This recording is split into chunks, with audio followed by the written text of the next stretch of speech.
This Dreamcast Magazine cover features Sega Rally 2 and announces new Dreamcast titles. Highlighted games include Shenmue, under its early title Shenmue Magic Sword X, White Illumination, possibly showcasing Dreamcast graphics, Psychic Force 2012, and Redline Racer.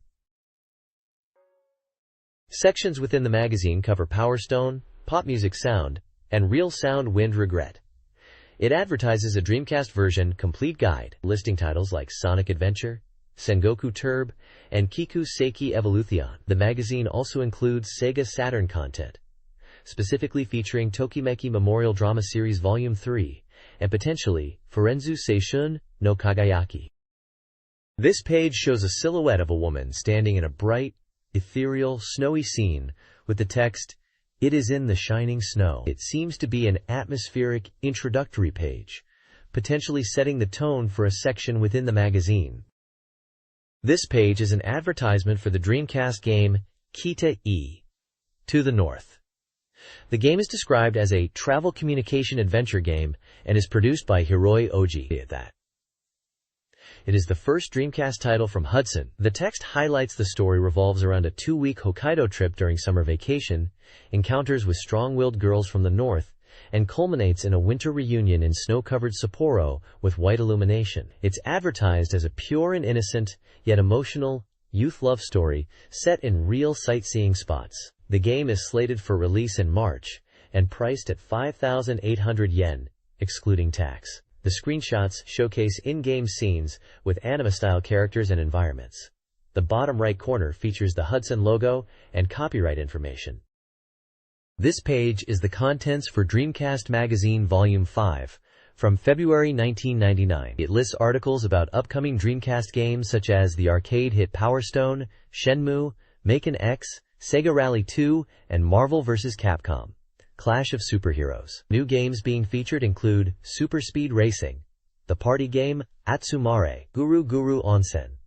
4 titles from Koei, including Nobunaga's Ambition and Romance of the Three Kingdoms series, Sunrise Hero Story, To the North, White Illumination, Psychic Force 2012, and Redline Racer.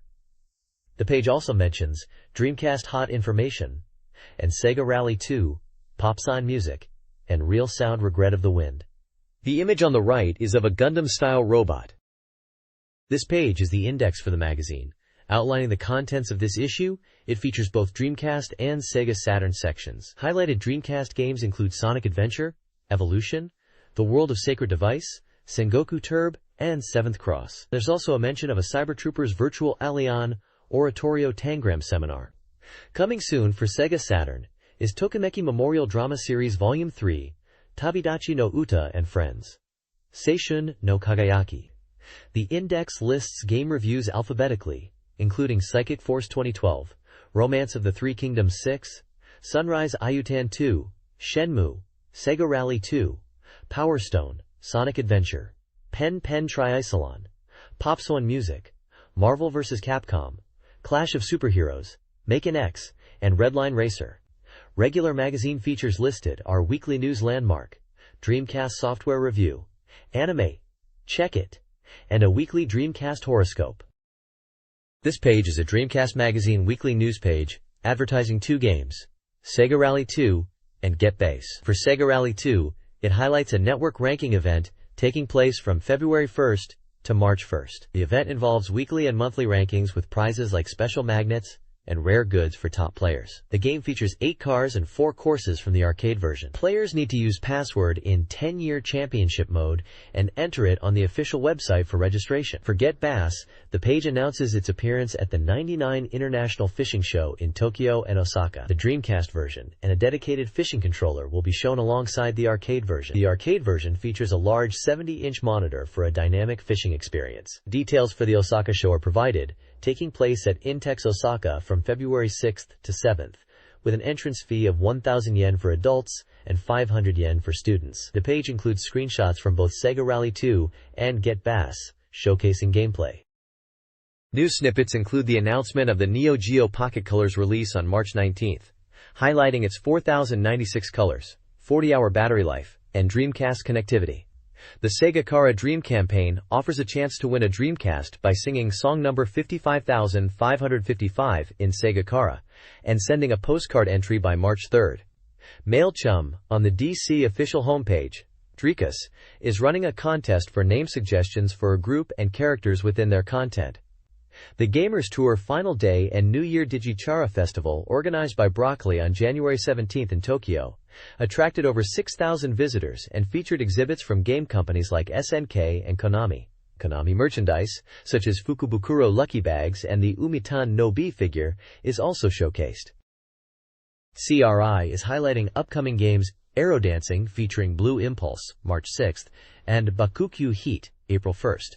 Both featuring voice acting by Mai Hagiwara. Sengoku Turb is running a campaign distributing Kuma keyholders in Kyoto from January 30th, alongside a Coat Prize opportunity, celebrating its popularity since its January 14th release. Club Sega Shibuya, a cool and future-themed amusement complex, will grand open in early February, with a pre-opening event on February 5th. Broadway Musicals Company and The Married Bachelor are debuting in Japan, starting February 5th in Tokyo and Shibuya. Lastly, the Data East Goods Super Sale Tour begins January 30th across 6 stores, offering merchandise from games like Karnov Revenge, and features limited edition goods and a Valentine's Day campaign for online orders. Magical Drop tournaments are also being held.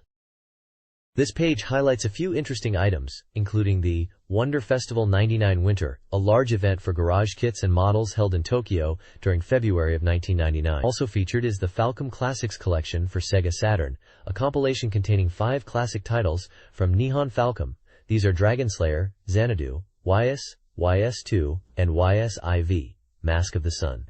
In other news, there is a report on SCEI, reducing the price of the PlayStation to 15,000 yen from January 23rd, noting this price also applies to the Pocket Station handheld device. This page is a Dreamcast software sales ranking from Weekly Dreamcast Magazine. The top-selling game at number 1 is Sonic Adventure, an action title where you can use the network to get strategy information and download special data. In second place is Virtua Fighter 3 TB, a fighting game highlighting air combos and training mode. Third is Sengoku Turb, a new entry-in-action RPG known for its unique world setting. Fourth place is July, an adventure game noting that hardware sales are increasing and this title is selling well. Moving down the chart, fifth place is Incoming, Human Last Battle, a shooting game praised for its scenario and strong unit choices. Sixth is Seventh Cross, a simulation RPG, mentioning a thorough guide up to the final area. Godzilla Generations, an action game compatible with racing controllers, takes 7th. Eighth spot is Penguin Triple Ice Cream, a racing game featuring time attack contests, with rankings to be in the next issue. Finally, in 9th place is Tetris 4D, a puzzle game emphasizing easy rules and multiplayer fun. Below the rankings, the article discusses the future of Dreamcast sales, noting they are approaching 300,000 units, and that most Dreamcast owners have purchased Sonic Adventure and Sengoku Turb. It emphasizes the importance of software to drive hardware sales, and anticipates hard-pulling software releases in the spring. This page showcases the Dreamcast Reader's Choice Anticipated Titles Top 30 Inches Ranking. Shenmue leads with 664 points, followed by Grandia 2 and Biohazard Code Veronica. Each top title includes a screenshot and details fan anticipation. Super Speed Racing is the weekly pickup, aimed at kart racing fans. The ranking includes Madoki Kukishin, Denu Senki Virtual On, D2, and Marvel vs. Capcom, highlighted as a new title. The list features diverse genres, with games like Puyo Puyon, Psychic Force 2012, Blue Stinger, Gundam Gaiden, King of Fighters, Berserk, and Seaman, among many others. This ranking reflects Dreamcast fans' excitement in early 1999 for a broad spectrum of upcoming games. The next page features 2 Dreamcast ranking charts and some announcements. The first chart is a top 20 most wanted ports list, showcasing games readers hoped would be ported to the Dreamcast. Number 1 on this list is Rent a Hero, originally on Sega Mega Drive. Other popular titles include Sakura Wars series, Soul Calibur, Virtua Striker 2 Ver 99, Knights, JoJo's Bizarre Adventure, Final Fantasy series, Spike Out, Metal Gear Solid, and Daytona USA 2. The second chart is a top 15 video game income ranking, listing the highest-earning arcade games. Virtua Striker 2 Ver99 tops this chart, followed by Virtua Fighter 3 TB and Cybertroopers Virtual On Oratorio Tangram. Other games in the top spots include JoJo's Bizarre Adventure, Street Fighter 03, and Tekken 3. There is a weekly pickup section announcing Spike Out Final Edition, an update to the popular arcade game Spike Out, noting it will feature restored stages and high-score competition mode. There's also an announcement for a Virtual On Oratorio Tangram seminar event titled Wall of Truth, starting this week. This page showcases a release schedule for Dreamcast software and hardware. For February 1999, notable game releases included the action-fighting game Power Stone and the music game Pop Music. March 1999 saw a diverse lineup with Aero Dancing featuring Blue Impulse, a flight simulator, the puzzle game Puyo Puyo 4, Monaco Grand Prix Racing Simulation 2, and Marvel vs. Capcom, Clash of Superheroes. April featured Buggy Heat, a racing game, and Elemental Gimmick Gear, an RPG. Looking ahead to December 1999, The King of Fighters and Shenmue, working title Project Berkeley, were listed, alongside Get Bass for fishing fans and Speedbusters for racing enthusiasts. Other anticipated titles with unannounced release dates included Grandia 2 and Biohazard Code, Veronica, known internationally as Resident Evil Code, Veronica, promising exciting RPG and survival horror experiences respectively. Rayman 2 was also listed as a working title for Ubisoft. Hardware releases mentioned were the Popsun controller in February and the Rumble Pack, Furu Pack, in March, alongside the ASC2 Mission Stick. Finally, Camera Dream Battle was highlighted as a other related product and Sega's third game machine release.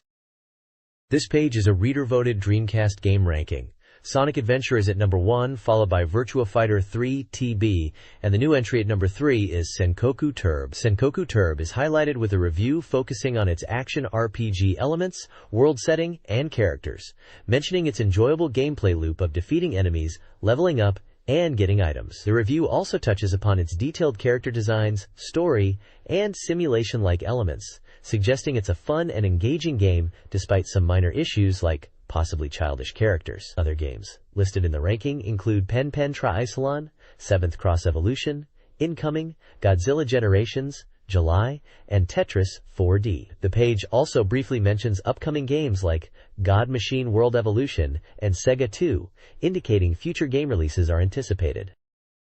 This page highlights release software and hardware information for the Dreamcast. Sonic Adventure is ranked number 1 in the software chart, with user comments praising its gameplay and story. 7th Cross is ranked 5th, with comments discussing characters and gameplay impressions. There's a section called Dreamhorse Owner's Voice, which includes user comments, one of which mentions Dreamcast analog sticks being called Marucon by Sega Saturn users, and another mentioning Death Crimson 2 potentially releasing on Dreamcast. The page also presents a Dreamcast peripheral ranking, listing the arcade stick, keyboard, controller, visual memory, and Dreamcast Passport in the top positions. Strangely, the Sega Saturn game, Atsumete Godzilla Kaiju Daishugo, is also included in this Dreamcast peripheral ranking. A reader participation contest is advertised, where players predict the ranking of Power Stone upon its first appearance. Prizes include Dreamcast software. Instructions on how to enter using postcards are provided. The Dreamcast VGA box is featured with a question mark ranking, indicating it's new or unranked. User comments discuss its price and benefits for internet browsing and games. Finally, there is a weekly special present of an arcade stick and visual memory set, given to 5 randomly selected participants of the ranking prediction contest, and lists the previous winners. Sega Rally 2 for Dreamcast receives positive reviews, praised for its realistic driving experience, immersive sound, and detailed graphics. Reviewers highlight the game's depth, requiring mastery of driving techniques and course knowledge, accurately recreating the arcade experience with added cars, courses, and online play. Specific feedback includes appreciation for the realistic bumpy road feel, immersive sound, drift mechanics, and enjoyable learning curve for communication play. Scores range from 8 to 9 by female, staff, and guest reviewers. The page also advertises the Dreamcast VGA box, enabling high-resolution display on PC monitors for enhanced picture clarity, benefiting games and applications. Additionally, a racing controller is featured, designed to improve racing game immersion with analog levers and an improved button layout compared to Saturn controllers, especially recommended for Sega Rally 2. The next page is an advertisement for the Virtua Fighter 3TB Perfect Guidebook for the Dreamcast. This strategy guide boasts comprehensive move lists and practical technique explanations for all characters. Detailed combo instructions, offensive and defensive starting techniques with situational examples, and guaranteed counterattacks after guarding. It is promoted as the ultimate guide for mastering Virtua Fighter 3TB on Dreamcast, and is currently on sale for 1,100 yen, spanning 224 pages in A5 size format. This page is a report on the Shenmue National 5 Cities presentation event, featuring an interview with Yu Suzuki. The article covers the event, which took place on January 18, 1999, and is titled, Yu Suzuki Speaks. The article highlights the success of the Shenmue presentation events across 5 major cities in Japan, reaching over 30,000 attendees. It emphasizes the impressive scale of the event, noting it was unprecedented for a game presentation. Yu Suzuki expresses his desire to show Shenmue to as many people as possible, and the efforts made to accommodate large crowds, including additional showings and venues. A table details the dates, locations, venues, and attendance numbers for each of the 5 city events: Yokohama, Osaka, Fukuoka, Sapporo, Sendai, and Nagoya. The total attendance across all locations is stated as 31,000 people. The table also includes notes about additional showings and venue changes due to high demand in certain cities. The article includes screenshots from Shenmue, showing in-game environments and characters, reinforcing the visual impact of the game. There are also photos from the events themselves, showing large crowds of attendees. It mentions that the final Nagoya event featured singer Iri Shugai performing there. The article concludes by highlighting the positive reception and anticipation for Shenmue, mentioning it was voted number 1 in Dreamcast Magazine's anticipation ranking, and expressing eagerness for its release. This page features an interview section called Yu Suzuki Talks Shenmue 15 Secrets. Yu Suzuki discusses plans to release a video of the Shenmue presentation and potentially broadcast it on TV. Acknowledging the strong positive reception and desire from fans who couldn't attend the event in Osaka and Fukuoka. He mentions that a survey is being conducted and a soundtrack CD is planned for release on April 1st. Regarding the current development status, Suzuki states that while some parts of the game are in the blending phase, other sections are still being worked on. He assures that development is progressing well, aiming for a high level of quality and polish, and asks for patience from fans, suggesting it might still take some time to complete. When asked about what kind of game Shenmue is, Suzuki responds that it's a story-driven RPG, emphasizing the freedom of gameplay and exploration it offers. The page also highlights a first public scoop, revealing a minigame called Atsumete Shenmue, tentative, for the VMU. Screenshots show gameplay on the VMU screen, featuring characters like Ryo Hazuki, Shenhua, and others walking around in a simplified environment. Suzuki mentions that this minigame is a separate gift and a way to utilize the VMU, suggesting more VMU applications are under consideration, like a Valentine's Day present plan, mentioning VM download and YS message content. He considers minigames like Atsumete Shenmue as a possible additional entertainment offering related to the main Shenmue game. This page is all about the secrets behind the amazing visuals of Shenmue. Yu Suzuki is interviewed and asked about the rival Final Fantasy series, specifically Final Fantasy V-2i. Suzuki mentions he hasn't seen the commercials for Final Fantasy V-2i much, but he did see the game's movie at the Tokyo Game Show and was very impressed, even comparing it to Hollywood-level quality and praising Square's Hironobu Sakaguchi and the team. He notes the impressive CG quality and compares Shenmue's real-time rendering to the movie Toy Story, mentioning the long rendering times for each frame in Toy Story to highlight how Shenmue is aiming for real-time quality. The page emphasizes that the secret to Shenmue's incredible image quality lies in custom-built tools, not just using existing libraries. The article details how motion capture is extensively used in every scene of Shenmue's U to create realistic character movements. Initially used mainly for cinematic view mode scenes, motion capture is now applied to all aspects of gameplay, including walking and running in play mode, blurring the lines between cinematic and gameplay experiences for seamless immersion. The page also includes a photo from a motion capture session featuring actors like Hazuki Masayuki and Sakura Hazuki. It states that all character movements, including voices, are captured to achieve unprecedented realism, pushing beyond typical game character limitations and creating limitless scene variations from the motion capture data. This page is centered around an interview with Yu Suzuki discussing Shenmue and revealing 15 secrets about the game's development. The interview touches upon the topic of hard evolution and soft evolution, questioning if Shenmue's visuals are solely due to hardware advancements. Suzuki clarifies that Shenmue's visuals are achieved through the software team's dedication and pushing software boundaries. He further elaborates on the concept of reality versus pursuit of reality, stating Shenmue aims for a crafted reality rather than just a literal representation. The article also explores the origin and meaning of the title Shenmue Sugi-tree. There is a section focusing on the modeling of characters involved in gambling scenes, suggesting a detailed approach to even minor aspects of the game. Screenshots of Shenmue environments and characters are present, illustrating the visual aspects discussed in the interview.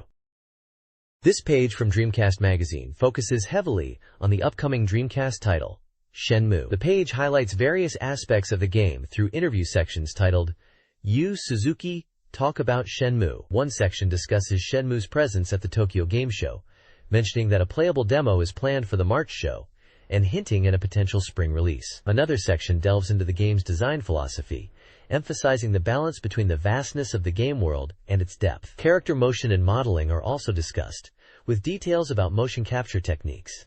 A segment titled 15 Secrets of Shenmue touches upon the game's scale, depth, and Yu Suzuki's design principles. A key feature highlighted is the massive number of unique characters, boasting over 500 NPCs with individual personalities. The page features screenshots of in-game action and character illustrations, including characters named Hunter and Soki. It emphasizes the individuality of the characters in Shenmue's world and their realistic interactions. This page highlights Shenmue and its innovative QuickTime event, or QTE system. The article explains how QTEs in Shenmue differ from LD games, emphasizing that they are not just about selecting options, but about player intuition and real-time decision-making. Yu Suzuki is interviewed and discusses the concept of Shenmue, stating it aims to create a realistic world simulation. He mentions his love for Miyazaki's Castle in the Sky, but clarifies that Shenmue focuses on a grounded, realistic setting. He talks about the challenge of creating a globally appealing game and how Shenmue is pushing boundaries in game development. There are screenshots showcasing QTE moments in Shenmue, depicting both success and failure scenarios in these interactive sequences. The checkpoint section previews a new 43-man battle mode being developed for Virtua Fighter fans, showing early footage of this chaotic fighting mode. Yu Suzuki is also pictured showing the latest Shenmue footage on a monitor. The page concludes teasing more secrets about Shenmue and promising further details next week.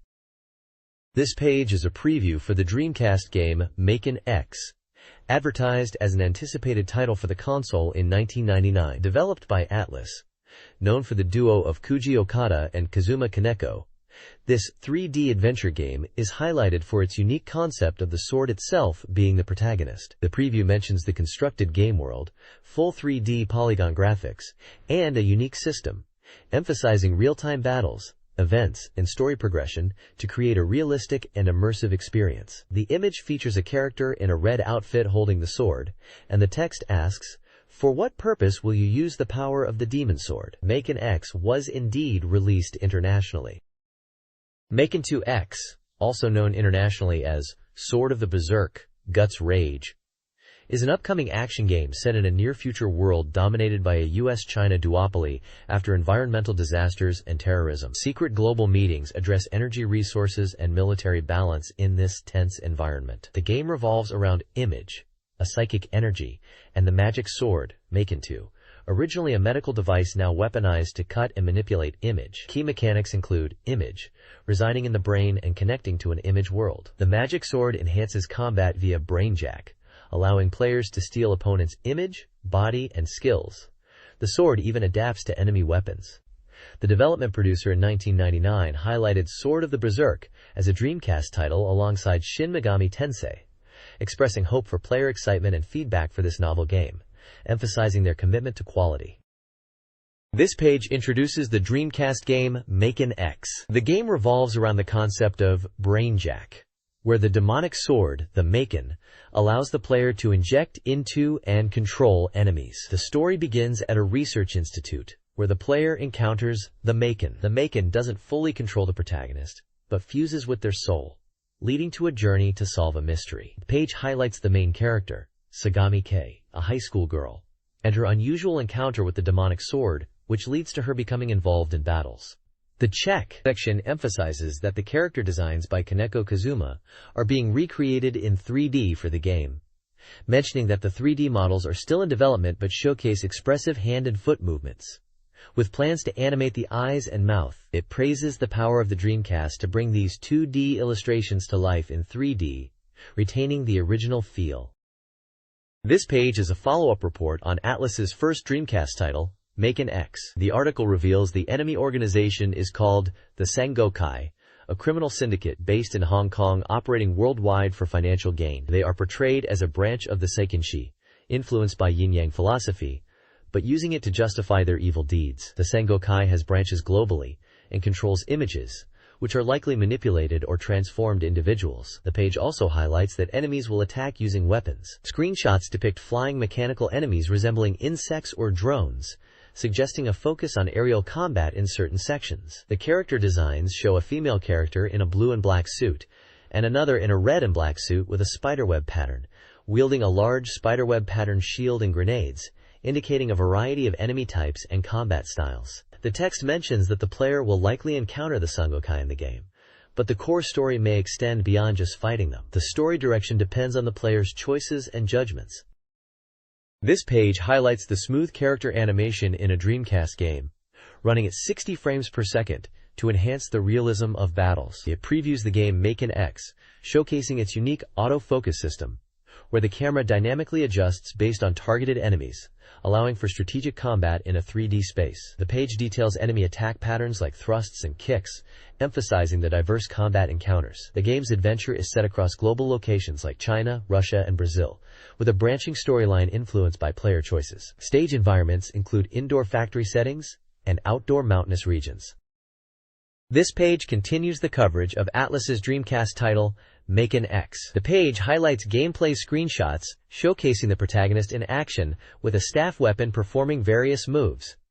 The text in a check box focuses on stage transitions, revealing that players will move between stages using vehicles. A helicopter is shown as an example of a vehicle, with another vehicle pictured that is described as mysterious and possibly Chinese-themed. Screenshots of in-game environments are also featured, indicating the game's setting within Western-style buildings.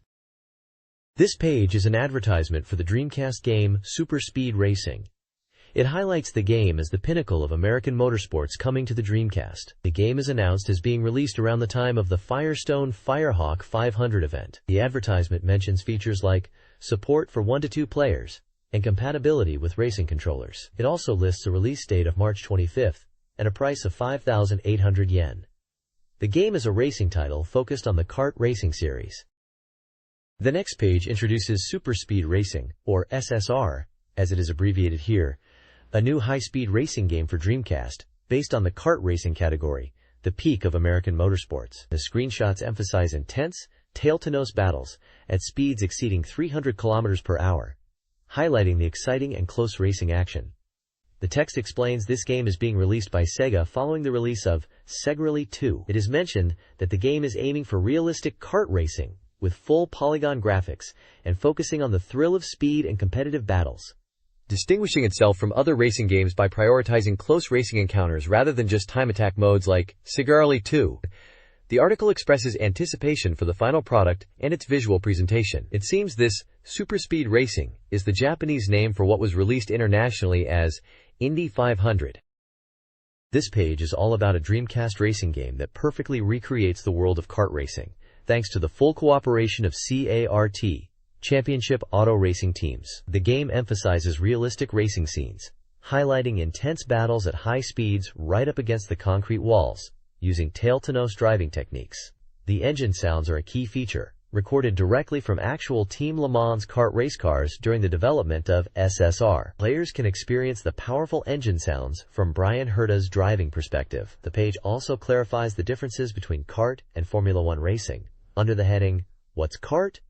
Kart and F1 Differences. It explains that while both are Formula racing cars and might look similar at first glance, they are completely different on the inside. Kart machines, especially for oval courses, prioritize downforce with smaller front wings, whereas F1 cars for circuit courses use larger front wings for greater downforce. Engine differences are noted, with kart using 2.6-liter turbo engines and methanol fuel, while F1 uses gasoline. Tire types also differ, with kart typically using groove tires and F1 using slick tires. The page provides technical specifications comparing a kart machine to an F1 machine, detailing dimensions, weight, engine displacement, and fuel. The text points out that kart machines, designed for oval racing, prioritize minimizing air resistance in their form. This page for the racing game Kart highlights the game's realism by featuring real-world teams and drivers from the 1998 season. It showcases a list of teams such as Target Chip Ganassi Racing, Walker Racing, Tasman Motorsports Group, Team Cool Green, Marlboro Team Penske, Hogan Racing, Bettenhausen Motorsports, and many more, along with their respective drivers like Alex Zanardi, Jimmy Vasser, Gilda Ferrin, Tony Kanaan, and others.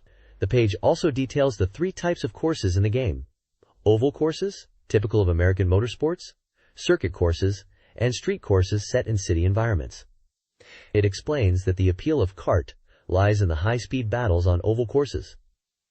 Finally, it describes the race format, mentioning the rolling start and the intense racing action, emphasizing the fast and competitive nature of kart racing, similar to F1 but unique to the kart series. This page is focused on kart racing games for the Dreamcast, highlighting the game Kart, Flag to Flag.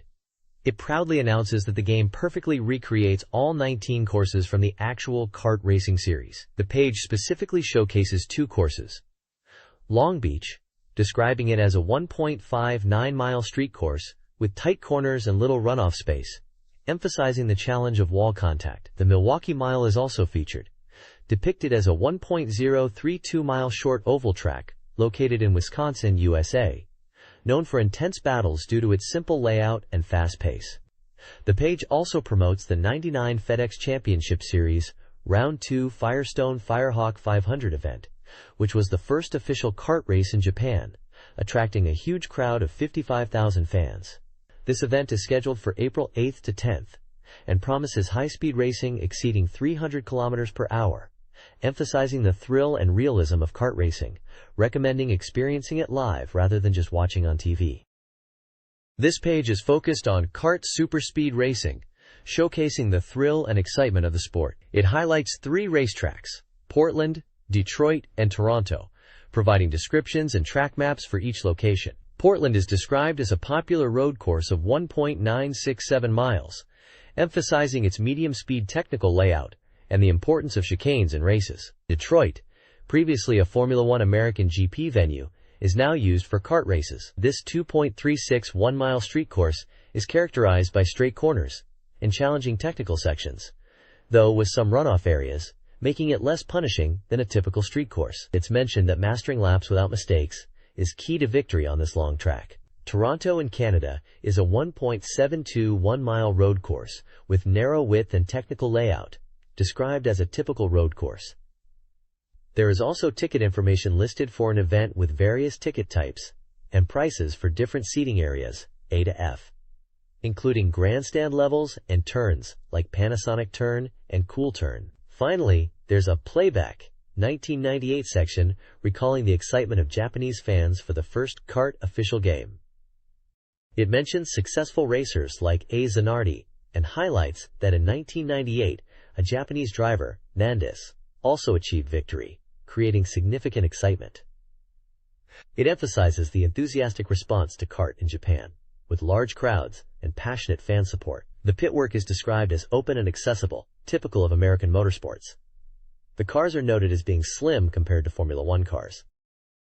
The next page advertises Guru Guru Onsen, a Dreamcast online multiplayer game collection with a hot spring theme, scheduled for release in early summer of 1999. It highlights the Dreamcast's online capabilities, allowing players to enjoy standard games like Mahjong, Trump, card games, and Shogi in a hot spring atmosphere, and connect with numerous opponents via the internet for online battles, with communication features such as chat. The games Mahjong, Trump, and Shogi are specifically mentioned with screenshots.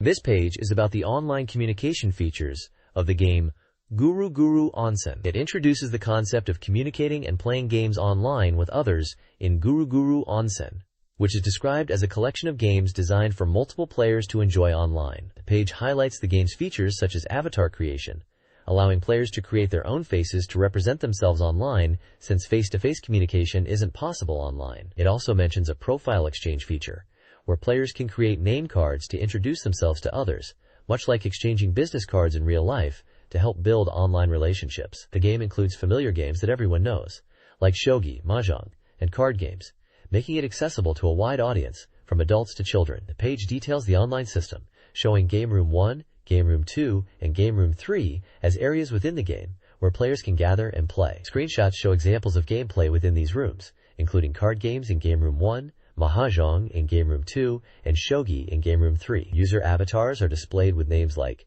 Kenji, Chichan, Torukun, and Uryu, suggesting a friendly and social online gaming environment. It explains that the game server manages chat messages and facilitates game participation, requiring an internet connection and potentially utilizing NTT's discount services for economic accessibility. The goal is to encourage players to enjoy online battles with friends or to find new friends through chatting and playing games together.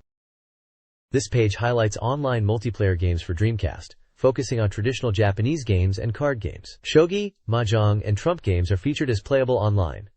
For shogi, it's described as a two-player head-to-head brain battle online. Mahjong is for up to 4 players, offering authentic online mahjong enjoyment. Trump games are also included, such as President, Daitorio, and Speed, with some games allowing up to 5 players. The article mentions that if there aren't enough players, the CPU will step in. Players can also find opponents themselves based on their skill level. The page emphasizes the communication space provided by the server, with events planned to foster interaction. It notes that online play is more engaging when competing and interacting with others. There's an interview section titled, Why Hot Springs? Why Communication?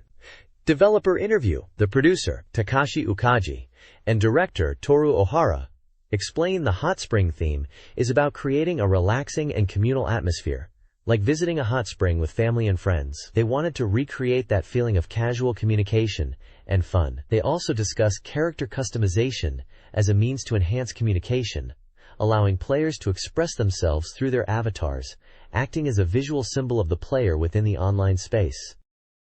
Gather!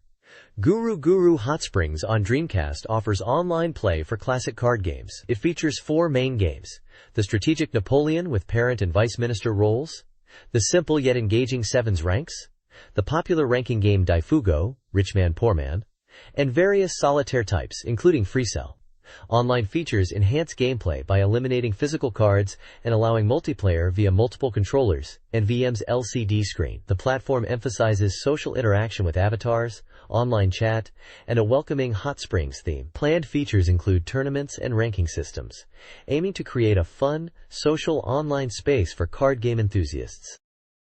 This page is a special report announcing Koei's exciting entry into the Dreamcast market, revealing they are developing games for the console. They held a press conference and announced 4 new titles simultaneously. Among these new titles, the adventure game Illbleed, originally titled Seven Mansions Secret, Senritsu no Bishou, in Japan, is highlighted as the most noteworthy. This game is planned for release in the summer of 1999, priced at 6,800 yen, and supports 1 to 2 players and the VM. The character Christy McPherson is featured, voiced by anime song singer Hiroko Asakawa, who will also perform the game's theme song. More detailed information about Illbleed will be available in the following pages. Koei's advertisement announces 4 upcoming Dreamcast titles, headlined by historical strategy games. Romance of the Three Kingdoms 6th, set in ancient China, promises a deep Dreamcast experience, while Nobunaga's Ambition, Lord of Darkness with Power-Up Kit, is set in feudal Japan, where players unify the country as warlords. Both are priced at 9,800 yen, releasing March 25th in SLG format with VM compatibility. Mahjong Tournament 2 Special, a mahjong game for 1 player, offers tournament and great tournament modes against 23 historical figures with unique art. Releasing March 4th for 6,800 yen, it features local rules and prize money systems. Koei emphasizes their Dreamcast commitment and the immersive experiences these titles will deliver, showcasing gameplay and character art screenshots. All titles are VM compatible. This page highlights the upcoming Dreamcast title, Seven Mansions, Mansion of the Trembling Smile, a suspense-adventure game developed by Koei, originally planned for the Sega Saturn. It's touted as a long-awaited suspense-adventure game based on a scenario by Keiki Shibusawa, continuing the Seven Mansions series. This Dreamcast version boasts enhanced, high-precision CG graphics and smoother controls. A key feature is the pair-consistent system for two-player simultaneous play, emphasizing cooperative gameplay to solve mysteries and explore the Seven Mansions. The game is scheduled for release in the summer of 1999 at a price of 6,800 yen and will support 1 or 2 players and the visual memory unit. The featured characters are 1P character Kei Asuka and 2P character Reina Shirakawa. This page introduces the PairCon system, which stands for Pair Combination and Pair Control, enabling 3-way play for Dreamcast games, emphasizing 2-player cooperative play. It highlights how playing adventure games with 2 people enhances the experience, allowing players to share fear and joy in real time, which is impossible in single-player mode, where loneliness and heightened fear can be prevalent. The system offers 2 viewpoints for players in a 2-player game, allowing for cooperative strategies, like one player rescuing the other in a pinch. The page suggests that playing with a partner, especially between a man and a woman, could deepen their bond. The screenshots depict scenes from a horror-themed adventure game, showing a creature and 2 characters in what looks like a mansion or institution setting. It contrasts the traditional single-player experience with the new possibilities of 2-player cooperative play facilitated by the PairCon system. This page is showcasing the character designs for a highly anticipated upcoming game, with character designs handled by Jiroshi Kamijo, known for works like Toy, and the Sega Saturn game Dark Hunter, Jeanne d'Arc. The music is being created by Akira Miyagawa, famous for the space battleship Yamato series. The page introduces several key characters with their profiles. Kei Asuka, a 23-year-old biochemistry student from Tokyo and pupil of Professor Ernest. Georg Schneider, a 50-year-old German scientist who gives off a cold and unscientific impression. Richard Lancaster, a 28-year-old flirtatious Englishman. Christia McPherson, a 16-year-old American girl who strikingly resembles Ernest's deceased daughter. Alana McPherson, a 54-year-old American who runs a foundation focused on environmental and bio-research. The character of Ernesta McPherson is also present, likely connected to Alana and the foundation. This page introduces the adventure game, Illbleed, and sets up the story. The game is set in a beautiful southern island paradise, with emerald seas and hibiscus flowers, but contrasts this with dark and cold research facilities. Point 1 highlights the game's beautiful visuals and sounds, emphasizing the contrast between the paradise island and the sinister research facilities. It hints at a high-quality visual experience reminiscent of an SF movie, and mentions a peer control system. Point 2 focuses on dangerous traps awaiting 2 people. It discusses the scenario, initially conceived for a Saturn version, where 2 protagonists got lost on a southern island. However, the new Dreamcast scenario involves someone inviting them to a secluded island, hinting at unknown aims and scientific research leading to monstrous creatures. 2 main characters are introduced. Tatiana Barakov, a 23-year-old model-like woman from Russia, voiced by Kanako Iri, and Reina Shirakawa, a college student and daughter of Professor Shirakawa, voiced by Mariko Kuda. The game's premise revolves around environmental pollution in the late 20th century, leading to Professor Ernest losing contact after receiving an email from McPherson Foundation Island. Concerned, his disciples, Kei and Reina Shirakawa, travel to the dangerous southern island unaware of the perils awaiting them. This page is a special report from Dreamcast Magazine announcing a new robot game project from the renowned anime studio Sunrise. The title is currently provisional and called Sunrise Heroic Tale. This marks a significant step for Sunrise, known for years of iconic robot anime, as they are now creating games themselves through their new company, Sunrise Interactive. The article expresses excitement and high expectations for this original robot game, anticipating a fresh approach to the genre from a company with such a strong anime heritage. The game is slated for release in Japan in December 1999, but details like price and genre are still to be determined. The page features an image of the classic RX 782 Gundam, synonymous with Sunrise's robot anime legacy, alongside screenshots hinting at mecha combat gameplay. This page is a preview for a new Sunrise robot anime project for the Dreamcast, currently titled Sunrise Heroine Squadron, provisional. It is touted as a dream collaboration, bringing together Sunrise's robot anime expertise for a new generation. The page highlights 3 key points. Firstly, it introduces an original robot, the FT, Fighting Trooper, codenamed Machine Middle Century Claudia, positioned alongside established mecha franchises like Gundam and Votoms, promising a new original world and robot designs. Secondly, it raises the question of whether famous pilot characters like Amuro Ray and Shiriko Kuvi will make an appearance, emphasizing that information about pilots is currently secret, but their potential inclusion is highly anticipated. Finally, it emphasizes the game's dedication to realistic modeling and high-quality 3D CG, detailing the process of creating clay models as a base for detailed 3D CG. Furthermore, the page announces user participation events via a dedicated website, where players can contribute opinions to the game's development, participate in popularity polls for robots and characters, and receive game updates, with the website launching on January 29th at http://www.atsci.co.jp/sun/. This page showcases the ATM-09 ST Scope Dog, a standard armored trooper, or AT, from the Gilgamesh Army, featured in the series Armored Trooper Votoms. The Scope Dog is known for its arm punch attack, achieved by extending its limbs. Its weaponry includes a heavy machine gun and arm punches. It's described as being covered in a synthetic fiber called muscle cylinder. The pilot is Kiriko Kuvi. The page provides technical specs like height, 3.804 meters, and weight, 6,627 kilos. The text introduces the story of Armored Trooper Votoms as a hard science fiction series broadcast on TV Tokyo from April 1983 to March 1984. It is set during the final stages of a century-long war between the Balarant and Gilgamesh forces in the outrageous galaxy. The story focuses on Gilgamesh soldier Chiriko Kuvi, who unknowingly participates in an attack on a friendly base and witnesses a mysterious woman in a capsule. This event leads to him being pursued by his own army, forcing him to hide in the city of Udo on planet Melkia. Votoms is presented as a highly regarded real robot series, comparable to Gundam, and is still very popular. The images presented on the page are CG renderings of the Scope Dog. This page showcases the RX-782 Gundam from the anime series Mobile Suit Gundam. It provides images of the Gundam model and key specifications, including its height of 18 meters, weight of 43.4 tons, and pilot Amuro Ray. The weapons listed are Beam Saber, 60mm Vulcan Gun X2, and Beam Rifle.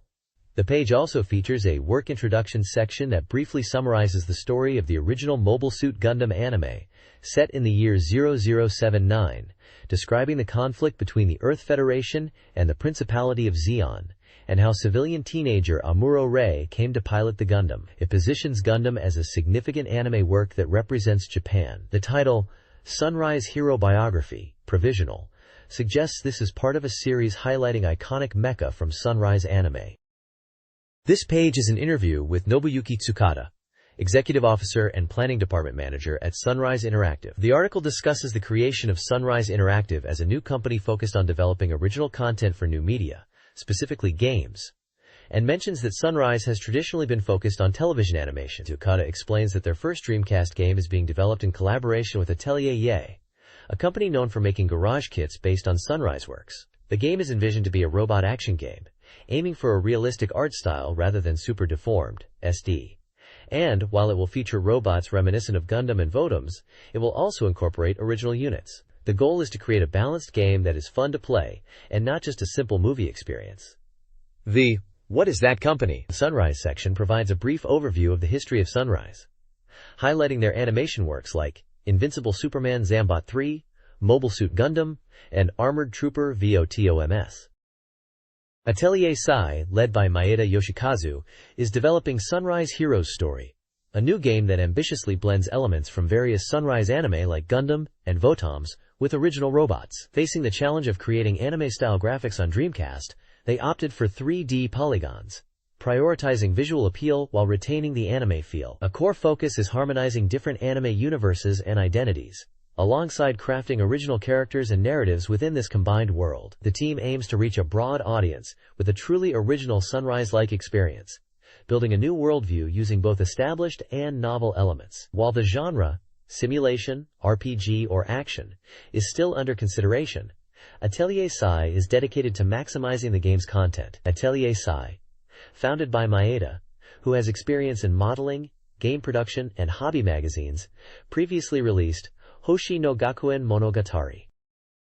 This page is a Dreamcast special report focusing on the game Kita-e. To the north, the page features a large illustration of a blonde anime-style girl with her hands outstretched, set against a cherry blossom background. The text highlights that the game is almost ready for release, with a completion rate of 85%. The game is advertised as a travel communication title, set for release on March 18th, priced at 5,800 yen, and is a one-player game. The page mentions that it is still winter, with Hokkaido covered in snow, but spring is coming, and you will be able to meet attractive girls. This time, they are delivering the latest information to people eagerly awaiting spring. A smaller screenshot in the bottom right corner further promotes the game, describing the girl as having a delicate and beautiful presence, like a glass craft, and that the protagonist is captivated by her. The headline below the small image declares, "Latest scoop! The game is published by Hudson Soft." The next page is about a karaoke event related to the game Kita-e White Illumination. It highlights that the voice actors Chihiro Suzuki as Kotori and Ayako Kawasumi as Ayu will be singing the game's opening and insert songs at the event. The visuals for the karaoke will use unique illustrations by NOCCI, incorporating up-tempo and long cuts to create effective music clips. The event will also feature duet songs. The page also touches upon the game's communication aspects, emphasizing the importance of PHS, personal handyphone system, for players to exchange phone numbers and arrange meetings, a crucial element simulated within the CBS communication system of the game. This page focuses on the dating sim game Summer, set in Hokkaido, detailing the encounters with girls in the game. The game's story is structured over 2 weeks in summer and several days in winter. The main character visits Hokkaido during summer vacation and experiences a fateful encounter. The goal is to deepen relationships with the girls encountered, including same sub-age girls Kotori and Ayu, and older women like Yuko and Kayoru. The page highlights the free time system, which allows for new encounters, and details how gift-giving to the girls can affect the gameplay. It mentions unexpected encounters can happen based on where you visit during free time. Screenshots show in-game conversations in locations like Otaru and Sapporo, with captions discussing gift choices and interactions with the characters. The text also mentions that there are opportunities to give presents during events and through UFO catcher games. It also touches on the idea of chance encounters in locations like Sapporo and Otaru, and mentions the Yunga Canal Art Museum as a possible location for encounters with characters like Tanya. This page is about the game Kita-e White Illumination, and introduces Tanya, a 16-year-old girl from Russia who works as a glass craftsman in Otaru. The page details an event focused on Tanya, emphasizing the importance of the CBS conversation break situation system in deepening relationships and influencing events within the game. It explains that Tanya came to Japan to fulfill her deceased father's dream of recreating Crimson Sunset in glass. Screenshots show scenes from the event, including Tanya and the protagonist working together in a glass workshop, spending private time together, and parting ways at Otaru Station. The page also announces the upcoming release of Kita-e trading cards and preview packs, available for purchase at a related event. This page is centered around romantic winter date scenarios in Hokkaido for dating simulation games. It discusses how to deepen relationships with female characters during the winter season. The article highlights 3 female characters, Koyuki, Tsukasa, and Megumi, and different date scenarios. For Koyuki, described as a girl who calls the protagonist Oni-chan, older brother, the article explores the idea of moving beyond a sibling-like relationship. It mentions a train scene where Koyuki is thoughtful and suggests the long Hokkaido winter. It also mentions that she greets the protagonist with a smile, but her feelings might be different from the summer. For Tsukasa, described as Koyuki's energetic friend, the article notes she seems more mature in winter. It mentions a scene with her at a gas station and discusses her becoming more serious and interested in adult things like black coffee. For Megumi, the article presents a romantic date scenario in Sapporo, contrasting it with a different atmosphere from a farm setting. It suggests that getting closer to Megumi requires understanding her gentle heart. A scene shows Megumi in front of a snowy Western-style house, possibly in Sapporo, mentioning a famous sausage shop. The page provides advice on understanding the feelings of these girls, and hints at happy endings if the protagonist can respond to their feelings. It mentions that at the airport, the girl who is closest to the protagonist in summer will come to greet him. Kita-e White Illumination is a dating simulation game featuring 4 female characters in winter settings. Hayano Kaori, known for her eye patch, appears refreshed and attractive without it, revealing a normal girl underneath. Tanya, usually sullen, smiles brightly, and might be approaching the player. Yuko, a cool car enthusiast, requires the player to escort her in winter, testing his masculinity after a summer of building their relationship. Hinano, known for her driven car and energetic nature, invites the player on dates in winter, requiring him to take the lead this time, unlike her usual energetic guidance. The game also touches on the player character's desire to become a cool boyfriend, sparked by a date with Yuko, making him question if he is up to the challenge of deepening their relationship. This page is a preview for the Dreamcast version of Psychic Force 2012, highlighting it as the completed version with second-level psychic abilities. The page mentions it includes gauge and option settings and emphasizes user customization. Screenshots show gameplay and character portraits. The ranking and character choice percentage section details rankings and character usage rates, listing characters like Emilio, Setsuna, Gates, Might, Wendy, Patty, Gordeth, Regina, Genshin, and Carlo, along with their usage percentages. The option section describes basic function changes and user customization for a comfortable gaming environment. A message from the developers talks about user feedback from the PlayStation version leading to option settings in this Dreamcast release, and mentions possible future updates based on user wishes, including field size adjustments. This page is dedicated to Psychic Force 2012 for the Dreamcast, highlighting it as a full-scale battle game, including a rule mode. It's a special report announcing the game is 90% complete and will support the Vibration Pack. The page details the arcade mode, emphasizing it will be just like the arcade experience, letting players battle against the computer. Key configuration is discussed, noting the Dreamcast version allows for flexible button assignments. Game settings are explained, covering options for barrier size, difficulty levels, round number, auto guard, and field size. Sound settings are also mentioned, including Arcadia-arranged background music and unreleased tracks, with a note about a CD release on March 5th. Finally, save and load options using the visual memory are detailed, with auto-save functionality and a hint about hidden characters potentially unlockable by saving play data, similar to the PlayStation version. The next page details two modes for the game Psychic Force 2012. The first section is about story mode, which is fully voiced and available from the start in this Dreamcast version. Unlike the arcade version, the story sections are fully voiced by the characters in demo scenes, including normal, mid, and last boss battles. The game only allows the 1P color for characters in this mode. The second section highlights training mode, which is a practice mode for one player. You can select your character and opponent to practice various techniques.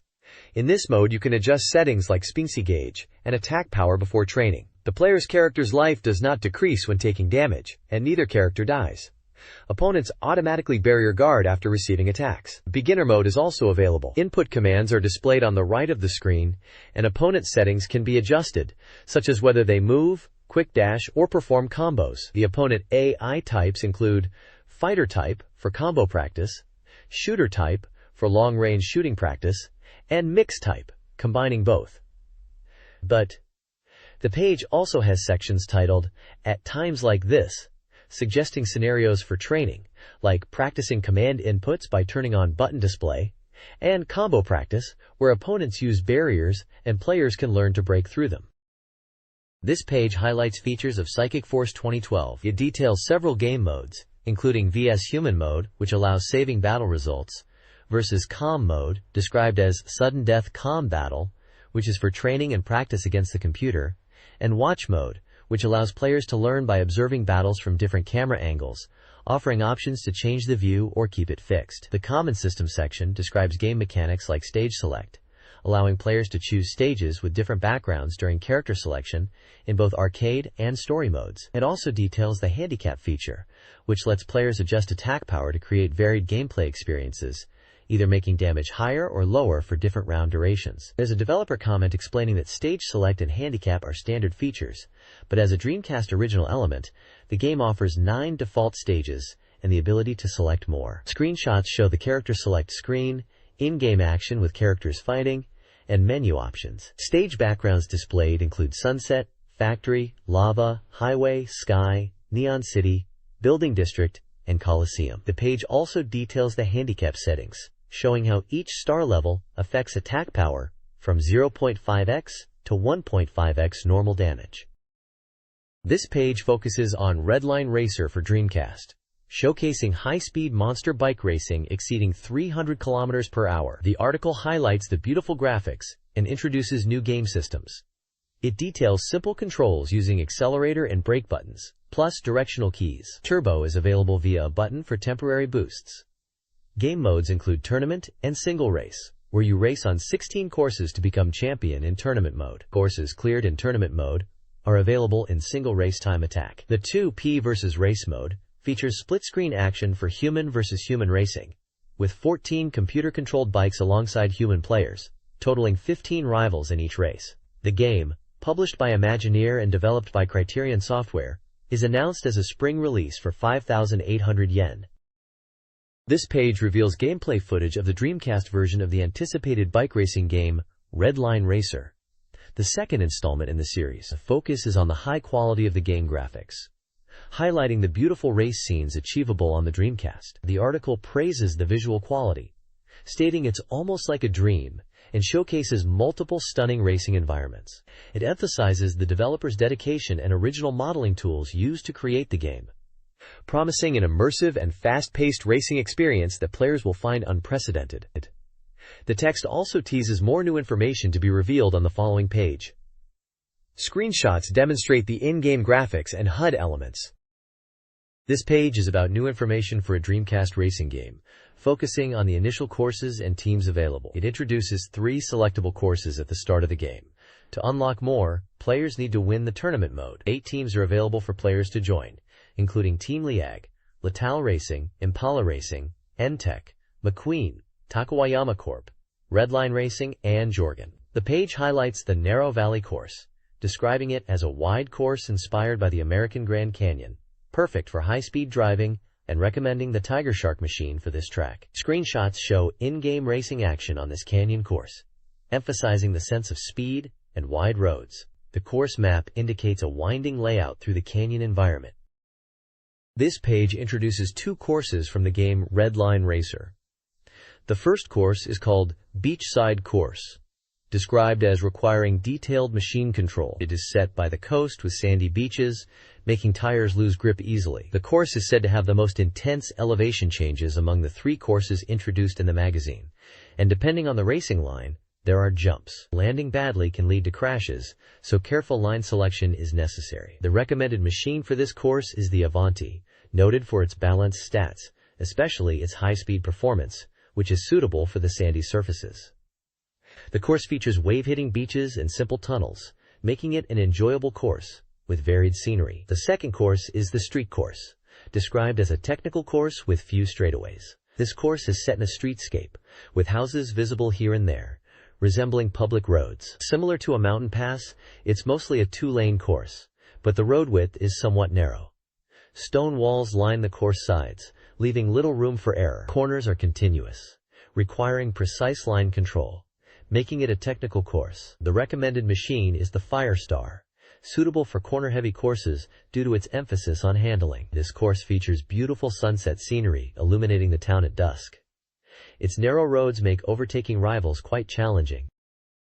This page features a preview of a racing game that emphasizes the ability to check your racing performance and that of your rivals, using replays from various angles. The game focuses on chase and fierce racing slip play, and allows players to review their races to analyze their driving. A key highlight is the hang-on reproduction, which refers to the game's realistic depiction of riders leaning into corners, a feature that was considered lacking in previous consumer motorbike racing games. This game aims for detailed modeling and faithful reproduction of rider movements and weight shifting. The page emphasizes the replay functionality as a tool for players to improve their skills and become faster riders. This game is likely to be Moto Racer 2, known for its detailed motorcycle handling and replay features. This page is about the racing game Redline Racer. It showcases the game's 4 different camera views available to players to suit their preferred racing style. The views are: Top View, described as the easiest to understand view from above the machine. It is highlighted as the best view for beginners to understand the course. Normal View, the standard viewpoint that provides a sense of speed and immersion in the course. Back View, positioned slightly behind the standard view, emphasizing precise line tracing when cornering. Rider's Eye View, Described as the most thrilling viewpoint that fully immerses the player in the rider's perspective, ideal for high-speed cornering. There is a column section titled, "The Reason I Ride a Bike," where the author explains their personal preference for bikes over cars, despite having a car license and past car ownership. They mention the ease of parking a bike and the personal connection they feel with bikes, having not driven a car in many years. They also touch on the downsides of bikes like being cold in winter and limited luggage space, but conclude that for them, bikes are more enjoyable.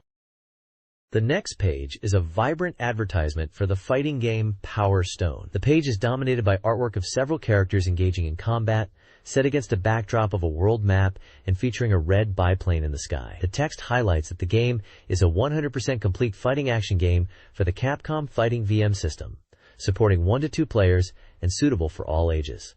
It mentions the Dreamcast version is scheduled for release on February 25th at a price of 5,800 yen, and the arcade version will be available before the Dreamcast version. The text at the bottom states that Power Stone is being announced for the Naomi arcade board and will be released, with a TV animation also planned to start in April. It mentions that the Dreamcast release date has been decided, and it is expected to be a major hit, marking this as the first in a special feature series. The page declares, "Total Natural Color 3D Action Adventure," emphasizing the game's visual style and gameplay.